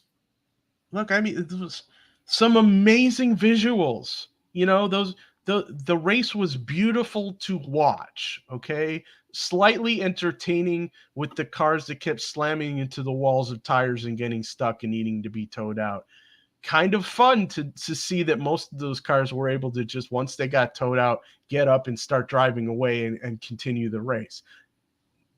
That said, was it worth it? I saw photographs in my Facebook feed from a lot of, let me describe them as very well off alumni. Yeah. Showing off that they were at NASCAR with the tickets that cost a minimum of $250 to get in. That's who this event served. Yeah, it's the bougie event of the year, basically. Exactly. The people, everybody in most businesses that are responsible for a lot of the problems that we bitch about here every Tuesday and Friday with their sweet corporate deals. Yeah. And so to really Kathy's point that she made earlier, it's like this is a public park that they took access away from. Yeah. To profit off of. And so there needs to Oh, here's be her comment. We don't get the payoff. We don't get the payoff, but somebody does. Yep. Absolutely right. Is it showing? I'm clicking on it and it's not. Yeah, I see it. Okay. I see it. Yeah, I'll take it down. Kathy says, buy the bling at Dollar Tree. Which bling? Do they have NASCAR Chicago shirts at Dollar Tree? Because if they do, I'm heading over there after the show. I mean, it's a cool shirt to have. Although speaking of shirts, we gotta get our new merch shop up and running soon, so I can start making some new designs from you. But there's another local place, and we had shown some of those graphics in a previous show where the you're not from Chicago themed shirts with all these different things. Shut the fuck up if you're not from Chicago. Yeah. Well, they came up with another one with it says Peter Francis Geraci, and it has the Taco Bell logo. And those of you who are locals understand what that's about. His office is in old Taco Bell. Yeah, over on Cicero Pulaski, I think. Yeah, you can see. I mean, they didn't really change the structure of the thing at all, so it still looks like a Taco Bell, except it's a bankruptcy lawyer's office. It's amazing. And he's Hispanic, which is perfect for the shape of the Geraci, isn't he? Yeah, I don't think so. I think he's Geraci's Irish. not Hispanic. Peter Francis Geraci. I thought that was a Hispanic surname. I guess we'll have to ask him, but I don't think so. All right.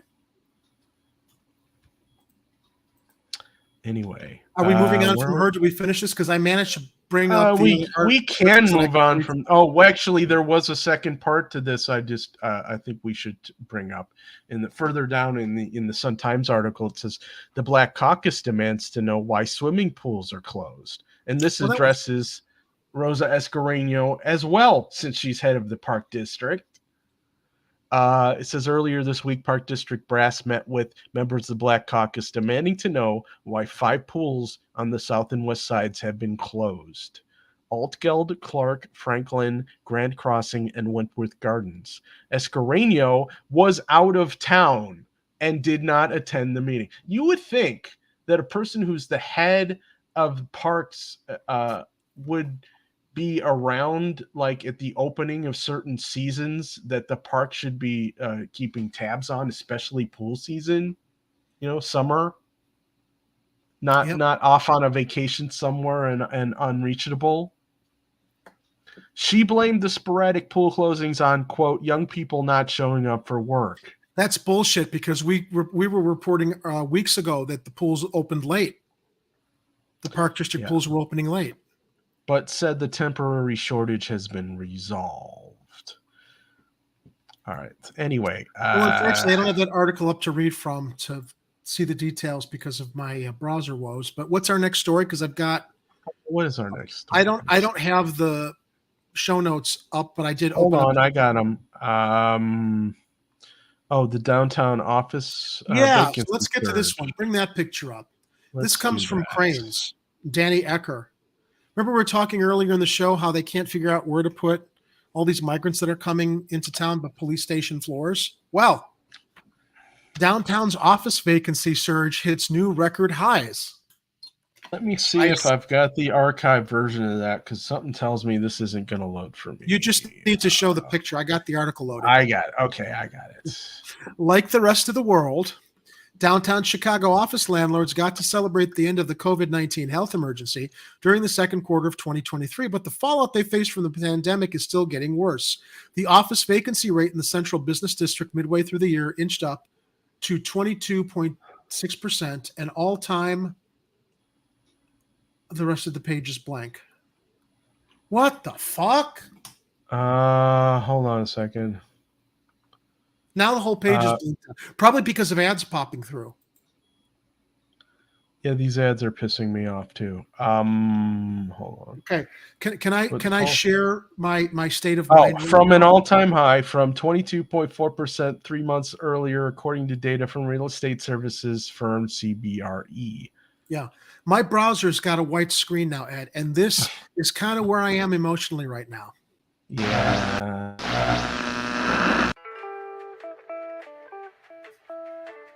We'll do it live. Okay. We'll do it live. Fuck it. Do it live. I'll write it and we'll do it live. Fucking thing sucks. Yep. Yeah.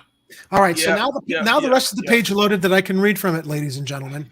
The office vacancy rate in the central business district midway through the year inched up to 22.6%, an all-time data high, from 22.4 3 months earlier, according to the data from real estate services from CBRE. The new share of available space is up from 21.2% a year ago and 13.8% when the public health crisis began. The vacancy rate has hit a new record high in 9 of the past 11 quarters, according to CBRE. Hey, I know the city got a lot of federal money to put towards housing migrants. I see a lot of empty buildings, a lot of empty office spaces that probably also have bathrooms, maybe showers and plumbing that could very easily be retrofitted to get these migrants into a safer space.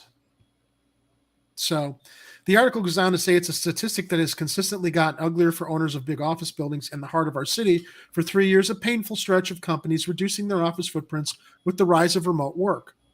The murky outlook for the office demand now, combined with high interest rates, has battered the value of office properties and left many landlords staring down imminent loan defaults. Hey, don't you think that they'd want to take some of that federal money to put migrants in safe buildings? You'd think. They haven't already been hit with foreclosure lawsuits or surrendered properties to their lenders.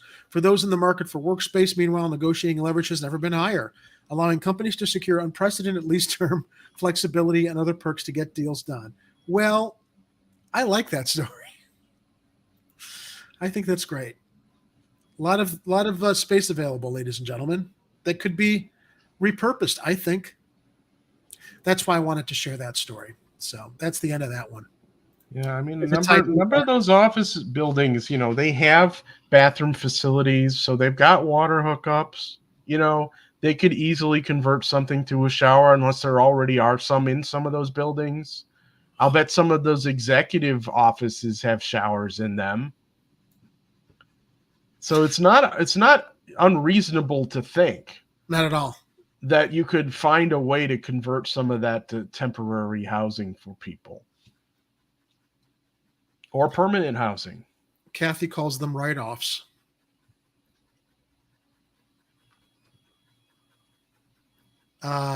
Dominic claims next year there will be a battle between the corporations that made money and the ones that lost money. Anyway, all right, let's pull our next story up, which is this one is loaded. This is loaded. This is the third rail. Yeah, this is definitely the third rail. All right, ladies and gentlemen, in case you had not heard, I'll wait till Ed is able to bring up the headline. There we go. I got it. Now, as reported by WGN News and John Clark, Illinois now allows trans residents to change gender on their birth certificates. Yes, it's a third rail, Ed. Let me read from it, then we'll discuss. Debate. Share thoughts on this. Transgender residents of Illinois will now be able to change the gender listed on their birth certificates without documentation from a doctor. The new law effectively allows a person to self-determine their own gender. Fine. No problem with that. Previously, a doctor could only give the certification if the individual had undergone gender reassignment surgery or other clinical treatment, which means those without gender reassignment surgery or other clinical treatment can change their birth certificates without, I guess, changing the physiology that one By would just imagine. deciding that they're Pardon me? Yeah. By just making a decision that, you start out off as a man, you make a decision, okay, I'm a woman now, so I can change my birth certificate. Yes, despite the fact that you came into the world with the anatomy of what science defines as a man or a woman. So Governor J.B. Pritzker signed HB 0009 in February. Following this year's Pride Month, I couldn't be happier that we are making it easier for Illinoisans to change their gender listed on their birth certificates, said Governor J.B. Pritzker. Our trans, non-binary, gender non-conforming, and intersex neighbors deserve to have documentation that affirms their identity without having to jump over dozens of bureaucratic hurdles. Now, here's my point. Well, that's fair. Does it have to be a birth certificate that actually identifies how you came into the world? I think that's another document basically be assigned to recognize and acknowledge and say this is who they are now. Because here's one of the things that I want to bring up here. Okay, that is curious to me. I'm just going to go there.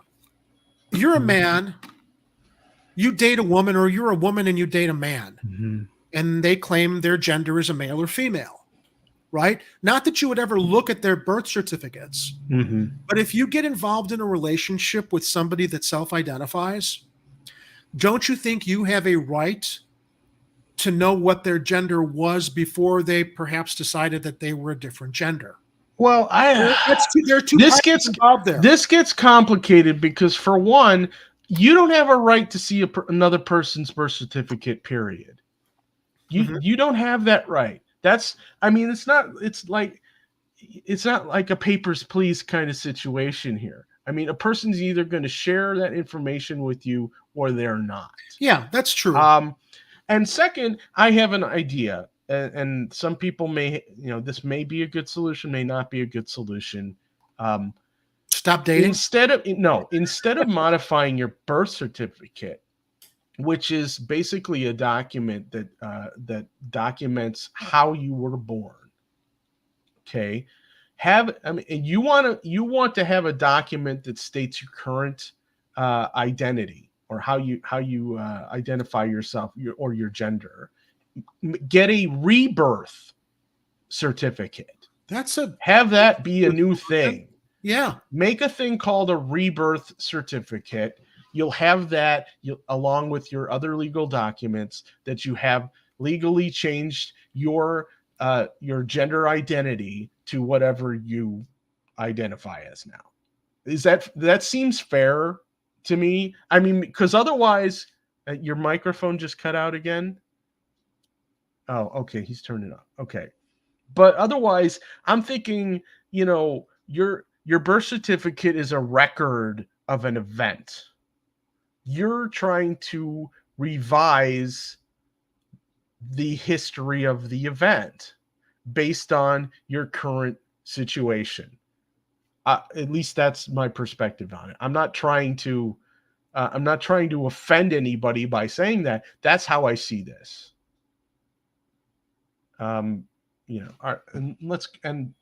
Your microphone, Jerry, is still off. So I could try to unmute you. Should I try to unmute you? Okay, well, your microphone's not muted now. Okay, so you know what just happened? Yeah. I just saw the Bill O'Reilly technical difficulties clip that knocked me out from you hearing me. Holy crap. That was the delay. That was 10 minutes ago. Yeah, that was the delay in my Brave browser that just cut me off. I was seeing Bill O'Reilly silently, and then the audio came up. It's fucked up, man.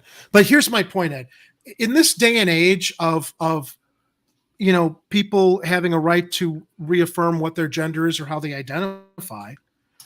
It's at the point where, you said nobody's going to show their birth certificates to other people. Yeah, that's true normally. But in this day and age where you don't know who you might be dating, that might be something that you want to ask somebody. Right? Because if if people aren't upfront about those things, and you decide to get involved in a relationship and then decide when the relationship, or then discover when the relationship gets intimate, that a specific important piece of information was never previously revealed to you that might actually matter to you. We're in an age now where I'm wondering if we might not need to ask for people's birth certificates in circumstances. I think that's up to each individual. I'll recommend this. If you're battling with these types of issues, I recommend a movie called The Crying Game. That's exactly the movie I was thinking of. And other than that, I am not going to go any deeper into this subject because it's a third rail. It's a third rail. I've said my piece on the subject. I think rebirth certificates should be a thing. And I've said my piece too, my concerns. And actually, I like your idea of rebirth certificates. I was going to add that before Bill O'Reilly popped up on my end, even though we played that clip a little while ago, and it seems my browser cache is taking forever. Well, I'm going to hold off on playing reaction video clips because it clearly something is hinky over on your end with the audio cutting out 5 minutes after we've played it. I think it only happens when I initiate it, because here's what's happening. When I'm clicking a button, like if I want to bring somebody's comment up, you click on it and it says show. Yeah. I can click on it and I don't see it, and I'm not seeing that I actually activated it. That's because of this constipation with the Brave browser window. It's taking a while to process what I'm clicking here because of the video signal going to StreamYard. I think that's also possible that you're being erratically throttled right now, because your video stopped for a second there and then started again. My download is 93.77 and my upload is 23.94, it says. Okay, well, if it'll stay there, then you're fine. When we started, before I came on, download was at 400. So we're definitely seeing how things are balancing back and forth here. Yeah. So the next story. Oh, no, I wasn't finished with the details. Oh, you want to keep talking? That's fine. Well, I just wanted to go into the details. We stated our thoughts on this, what concerned me and what concerned you, and a decent solution, which I like the idea of a rebirth certificate. Following this year's Pride Month, I couldn't be happier we're making it. Oh, I got through that part.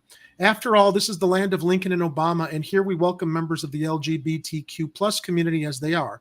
For information about how to make changes to an Illinois birth certificate, including making corrections, changing the gender, and changing gender with a name change.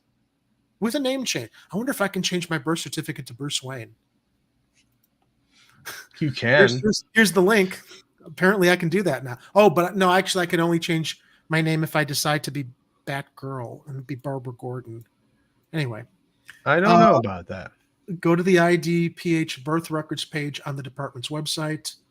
To request a gender change, individuals must submit by regular mail a signed and notarized affidavit of correction, a copy of their current ID, and a $15 fee for processing to the IDPH Division of Vital Records. Maybe this is just a $15 money grab too. I mean, the Vital Records Department is definitely going to be a revenue collection situation there. But again, these are documents of they're historical documents, I guess. They are records of things that happened. You're revising a record based on a situation that exists now. And I mean, if you're wanting to revise history and say, well, I was put on a birth certificate as a girl, but I've always been a guy, kind of a thing. I guess, maybe run it by a judge. Speaking of judges, will say, okay, yeah, but we have to post a little note in there that says that this thing was modified on this date. Well, I don't think that's going to happen, Ed. And Art brings up a good point here too.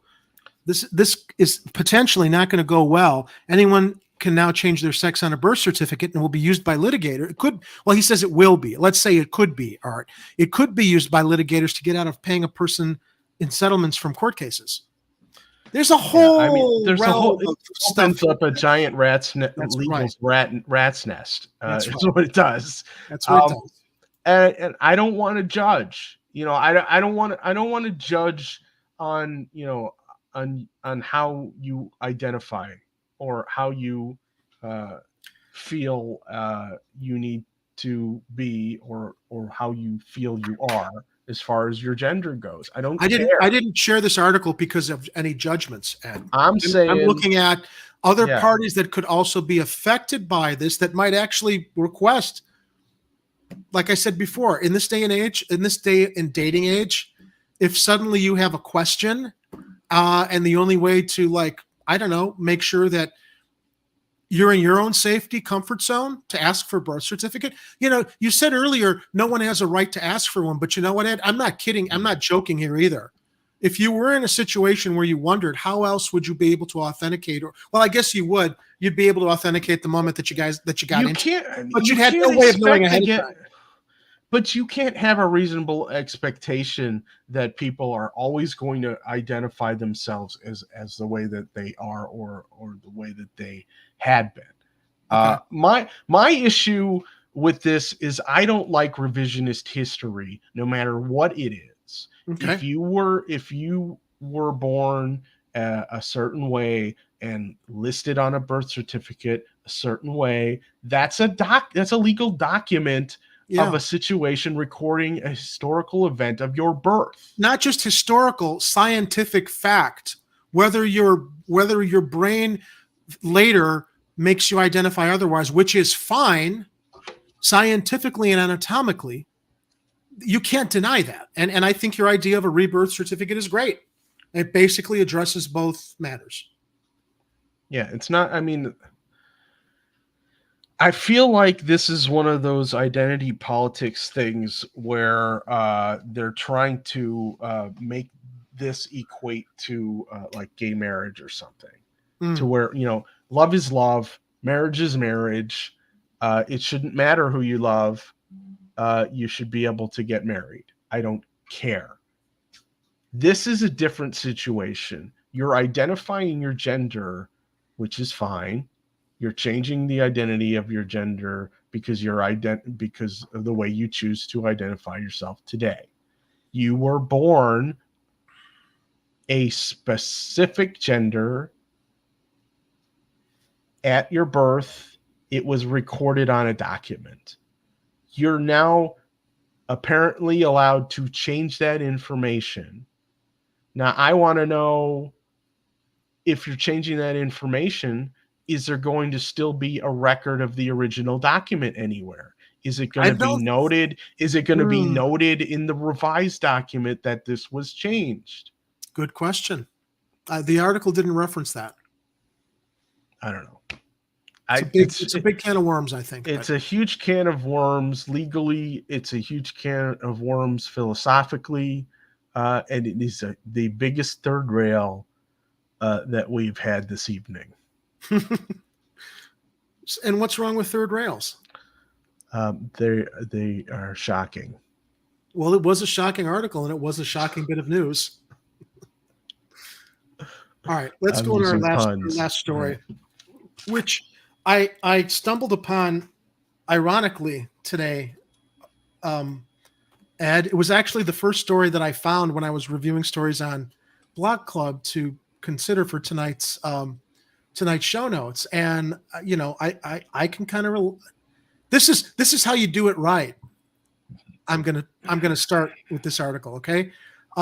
This is how owners of businesses do it right to give their workers and those who have helped build the business and have shepherded the business what they're fairly owed if the owners decide they want to leave the business or get out of the business. I think this article is wonderful.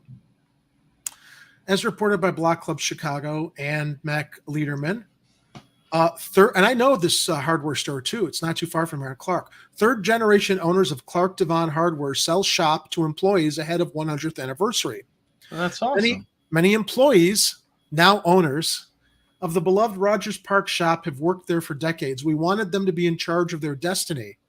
said Ken Walshak, whose grandfather started the business in 1924. This is great. Sign Somerville and Brain Bialik walked into their neighborhood hardware store decades ago in need of work. Now they own the place. Clark Devon Hardware, 6401 North Clark Street, was recently sold to its 65 employees as part of an employee stock ownership plan, or ESOP, a type of retirement plan that transfers ownership of a business through the purchase of its stock.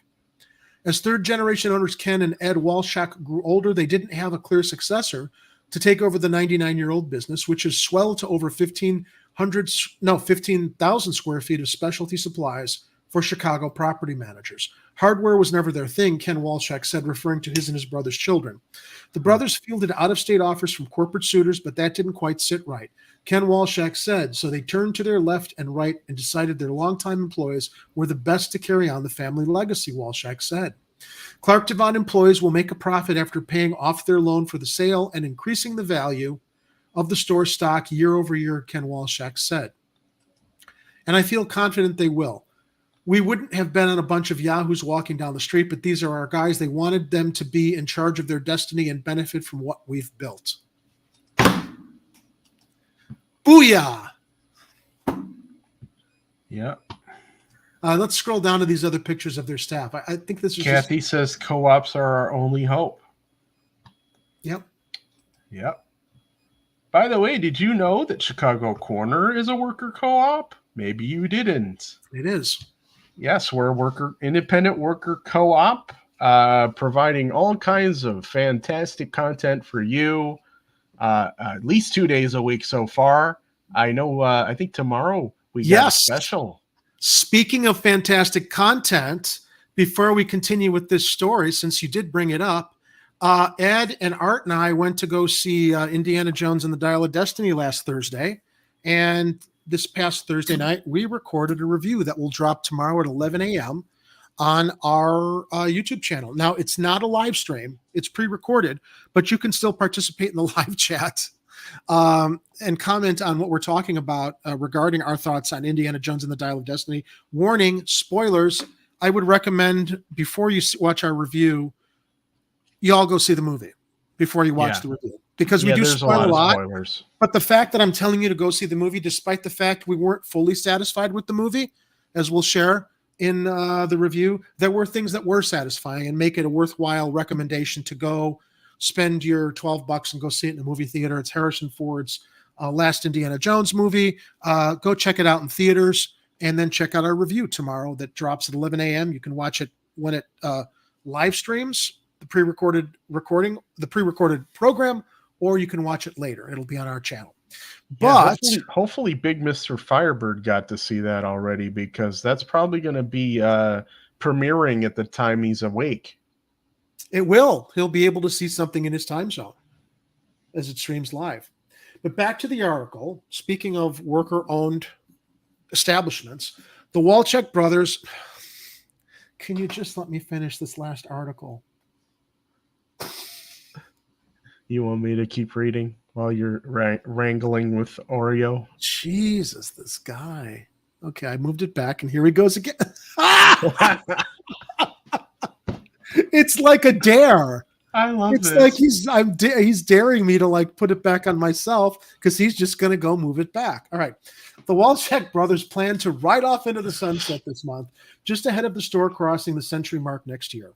Ken Walshak said, but both will stay involved as ESOP board members and offer guidance as needed. Business has been strong despite the big box surge. Walshak said the store has long kept the master keys for building managers across the city, cutting hundreds of thousands of new ones for them each year. Somerville was 18 and fresh out of high school when he followed a help wanted sign. When he followed a help wanted sign into Devon Clark Hardware, looking for a second job, he was hired on the spot and worked his way up to floor manager. He and the store's 5 other floor managers lead the new executive team, which has the largest cut of the shares. What comes to mind is pride, Somerville said. I get to tell my son this can happen when you make sacrifices, put your blood, sweat, equity, and soul into a place. It changes the narrative of our family. The opportunity was there because they recognized the work that was done. They recognized the work that was done, Ed. It's rare. Right? Isn't that rare? Isn't that just a wonderful revelation? There are people that do. recognize the work that was done. BJ, You get these small businesses, and they're more interested in commerce and helping the community and making sure that all their employees have a decent job and that they're providing a good service to the area that they sell their products. And this is a great example of that. And then on top of that, because they couldn't pass this on to family who was not interested in it, and instead of just closing up shop and selling the building, which probably was prime real estate, they sold the business they gave the business basically to their employees. Well, they worked out an arrangement where there was their employees invested in it. The employees are going to get a return, but still own their work. They're running, which is great. Yeah, and because they don't want to walk away and find new jobs, they're all personally invested in their careers there, working for this business. So, and that's probably how a lot of businesses need to try and think moving forward. You get, I mean, it's really easy to, have these big box stores just take over a place. But if you've got local businesses and you're doing this to support your communities, you're putting money right back absolutely into the communities. You're hiring local, you're providing a service, you're giving these people a decent wage. And then now they got part ownership in the thing. That's just gonna keep giving back because they appreciated their employees, Ed, who were already being paid. I mean, any other owner could say, "Well, you've been paid, so get out of here. We're just gonna go enrich ourselves." I mean, there are lots of businesses out there that don't even pay the people that help them out, and still don't think that those that help build the business deserve anything. So I think that this is really, really refreshing. The Walshaks made sure everything is set and ready. They worked smarter, and we know the foundation we're standing on. We're not left with any loose ends, Vasilatos said. Now our family's futures are brighter too. The brothers' grandfather, William Walchak, immigrated to Chicago from Russia, got a job, and soon after, an ultimatum from his wife. She told him he needed to stop commuting every day to Aurora. So in 1924, William Walchak bought a store. Nobody seems to know what kind of store he bought, but it had stuff in it. And with his limited English, flipped through its catalog, teaching himself what he could about sink traps and toilets. The savvy immigrant was a fast learner. He installed the supplies he sold, giving the business a unique focus on property management. The store moved locations on its North Clark Street block over the years, winding up at its current location in 1985, a former movie theater that still had a sloped floor. Second-generation owner Bernie Walchak came into the business after serving in World War II, eventually bringing along his two sons to split front and back of house duties. Over the years, janitors arriving from Germany to Belgium to Hungary to Croatia to Romania to Mexico came into the store to buy supplies with whatever change they had in their pockets.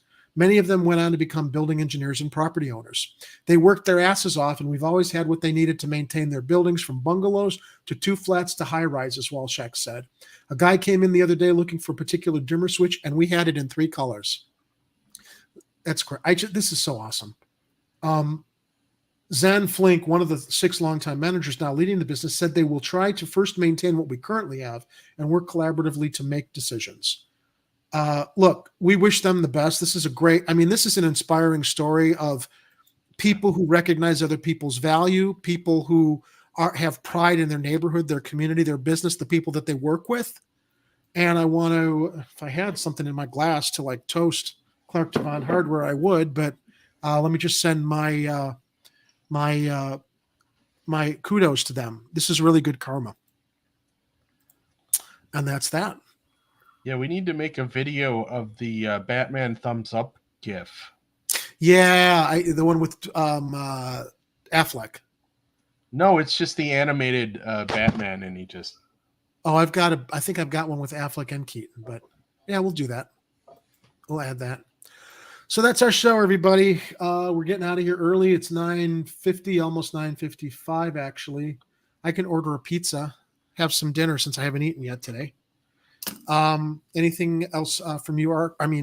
Ed, I was looking at Art's comment. My apologies before we wind the show down. Well, just on my end, I'm trying to brainstorm the possibility of doing some kind of raffle or fundraiser for realdeepdish.com so I can start paying off some of these debts. I was thinking of doing a special Chicago pizza dinner where I do a multi-course dinner of pizza. You know, it might be deep dish, it might be thin crust, different styles, different combinations, maybe a dessert version of a pizza. But I'm still in the brainstorming phases right now as to how to do that, or if anybody wants to help me do that. It would be an interesting event for the locals to be able to come to an event. And it's kind of like an underground dinner event, really. You know, you buy either buy a raffle ticket. Maybe I'll come up with a list of prizes or something, and then you know, between 6 and 10 of those prizes would be the dinner, the deep dish dinner, and other ones would be maybe T-shirts or some other type of merch. Anyway, I'm working on that. But in the meantime, if you guys want to learn how to make Chicago style pizza at home, you can go to realdeepdish.com, and it's got the recipe for the original deep dish pizza, which is actually pretty easy to make. And it has recipes for other stuff too. It's got a quick dough pizza recipe. Well, it's just a dough recipe that uses a packet of instant yeast, so you can get your pizza dough ready to use like the same day without waiting several hours for the pizza to rise. But also there's a thin crust pizza recipe. There's instructions on how to make stuffed pizza. And that caramelized crust that you guys see at places like Pequod's and Burt's, I've got instructions on how to make that as well. Just got to remember to use proper ventilation. I've got to copy and paste one of your recipes and go out and buy the ingredients and try it myself one of these days. Yeah, it's actually not that hard to make the dough.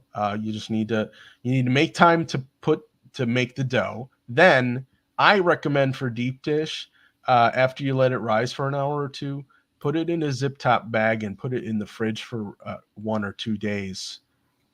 And then when you're ready to make the pizza, you take it out and warm it up to room temperature, and it'll have fermented for a couple of days, and it'll have that nice beery, buttery type flavor notes that you get in a lot of the deep dish pizza joints in Chicago.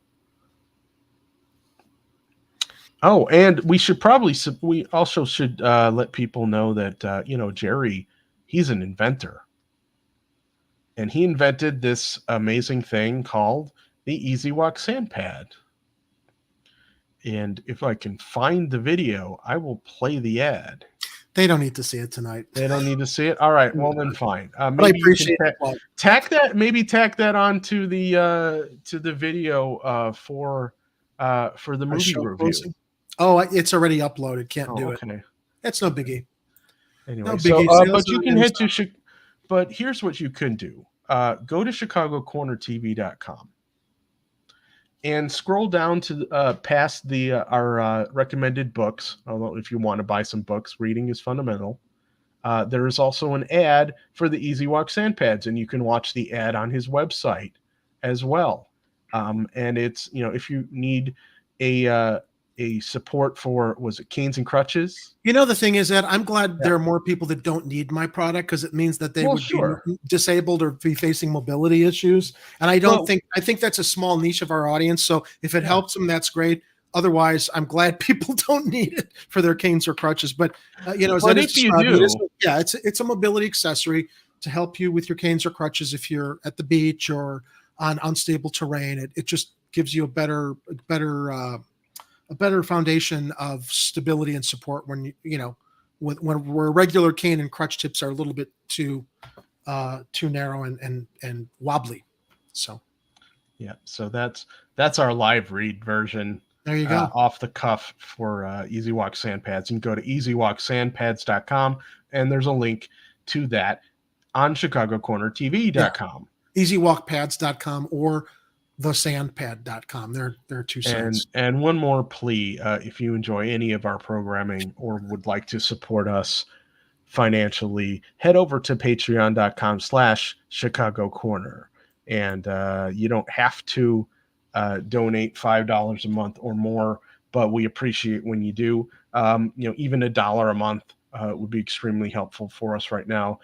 But if you do donate $5 or more per month, you have the wonderful opportunity to become a guest on Chicago Corner once a month, if you want. So if you're one of those Patreon supporters who is currently donating to us $5 or more per month, and you want to be on the show, give us a shout. Send an email to Jerry at chicagocorner.tv. Let him know when you might be available to come on the show, and Jerry will coordinate with you. We'll see if we can make that happen. And if you know what you want to talk about ahead of time, if you got any stories you want to cover or want us to look into and talk about, send us links to stories and stuff too. We'll look at those things. So we can be prepared to have a good conversation. So that's it from us. Thanks for your support. Thanks for your viewership. Thanks for your participation in the live chat. We'll be back again Tuesday and Friday next week. And until then, I, as always, sign off asking you all as we go into the weekend to be safe, watch out for each other, be vigilant, and return next Tuesday, because if it's happening on the streets, you'll hear about it here on Chicago Corner. Stay safe, Chicago. Fuck this noise, man.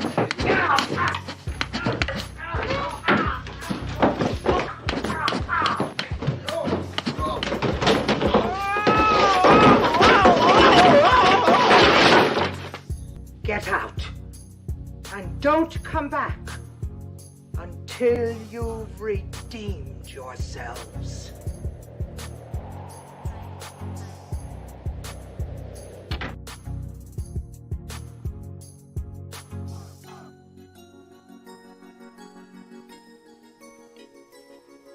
You're still here? It's over. Go home.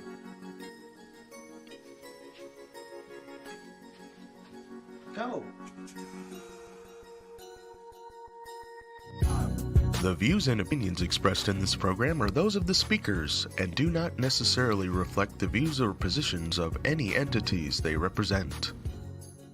If you would like to be a guest on Chicago Corner, please email our host, Jerry at chicagocorner.tv.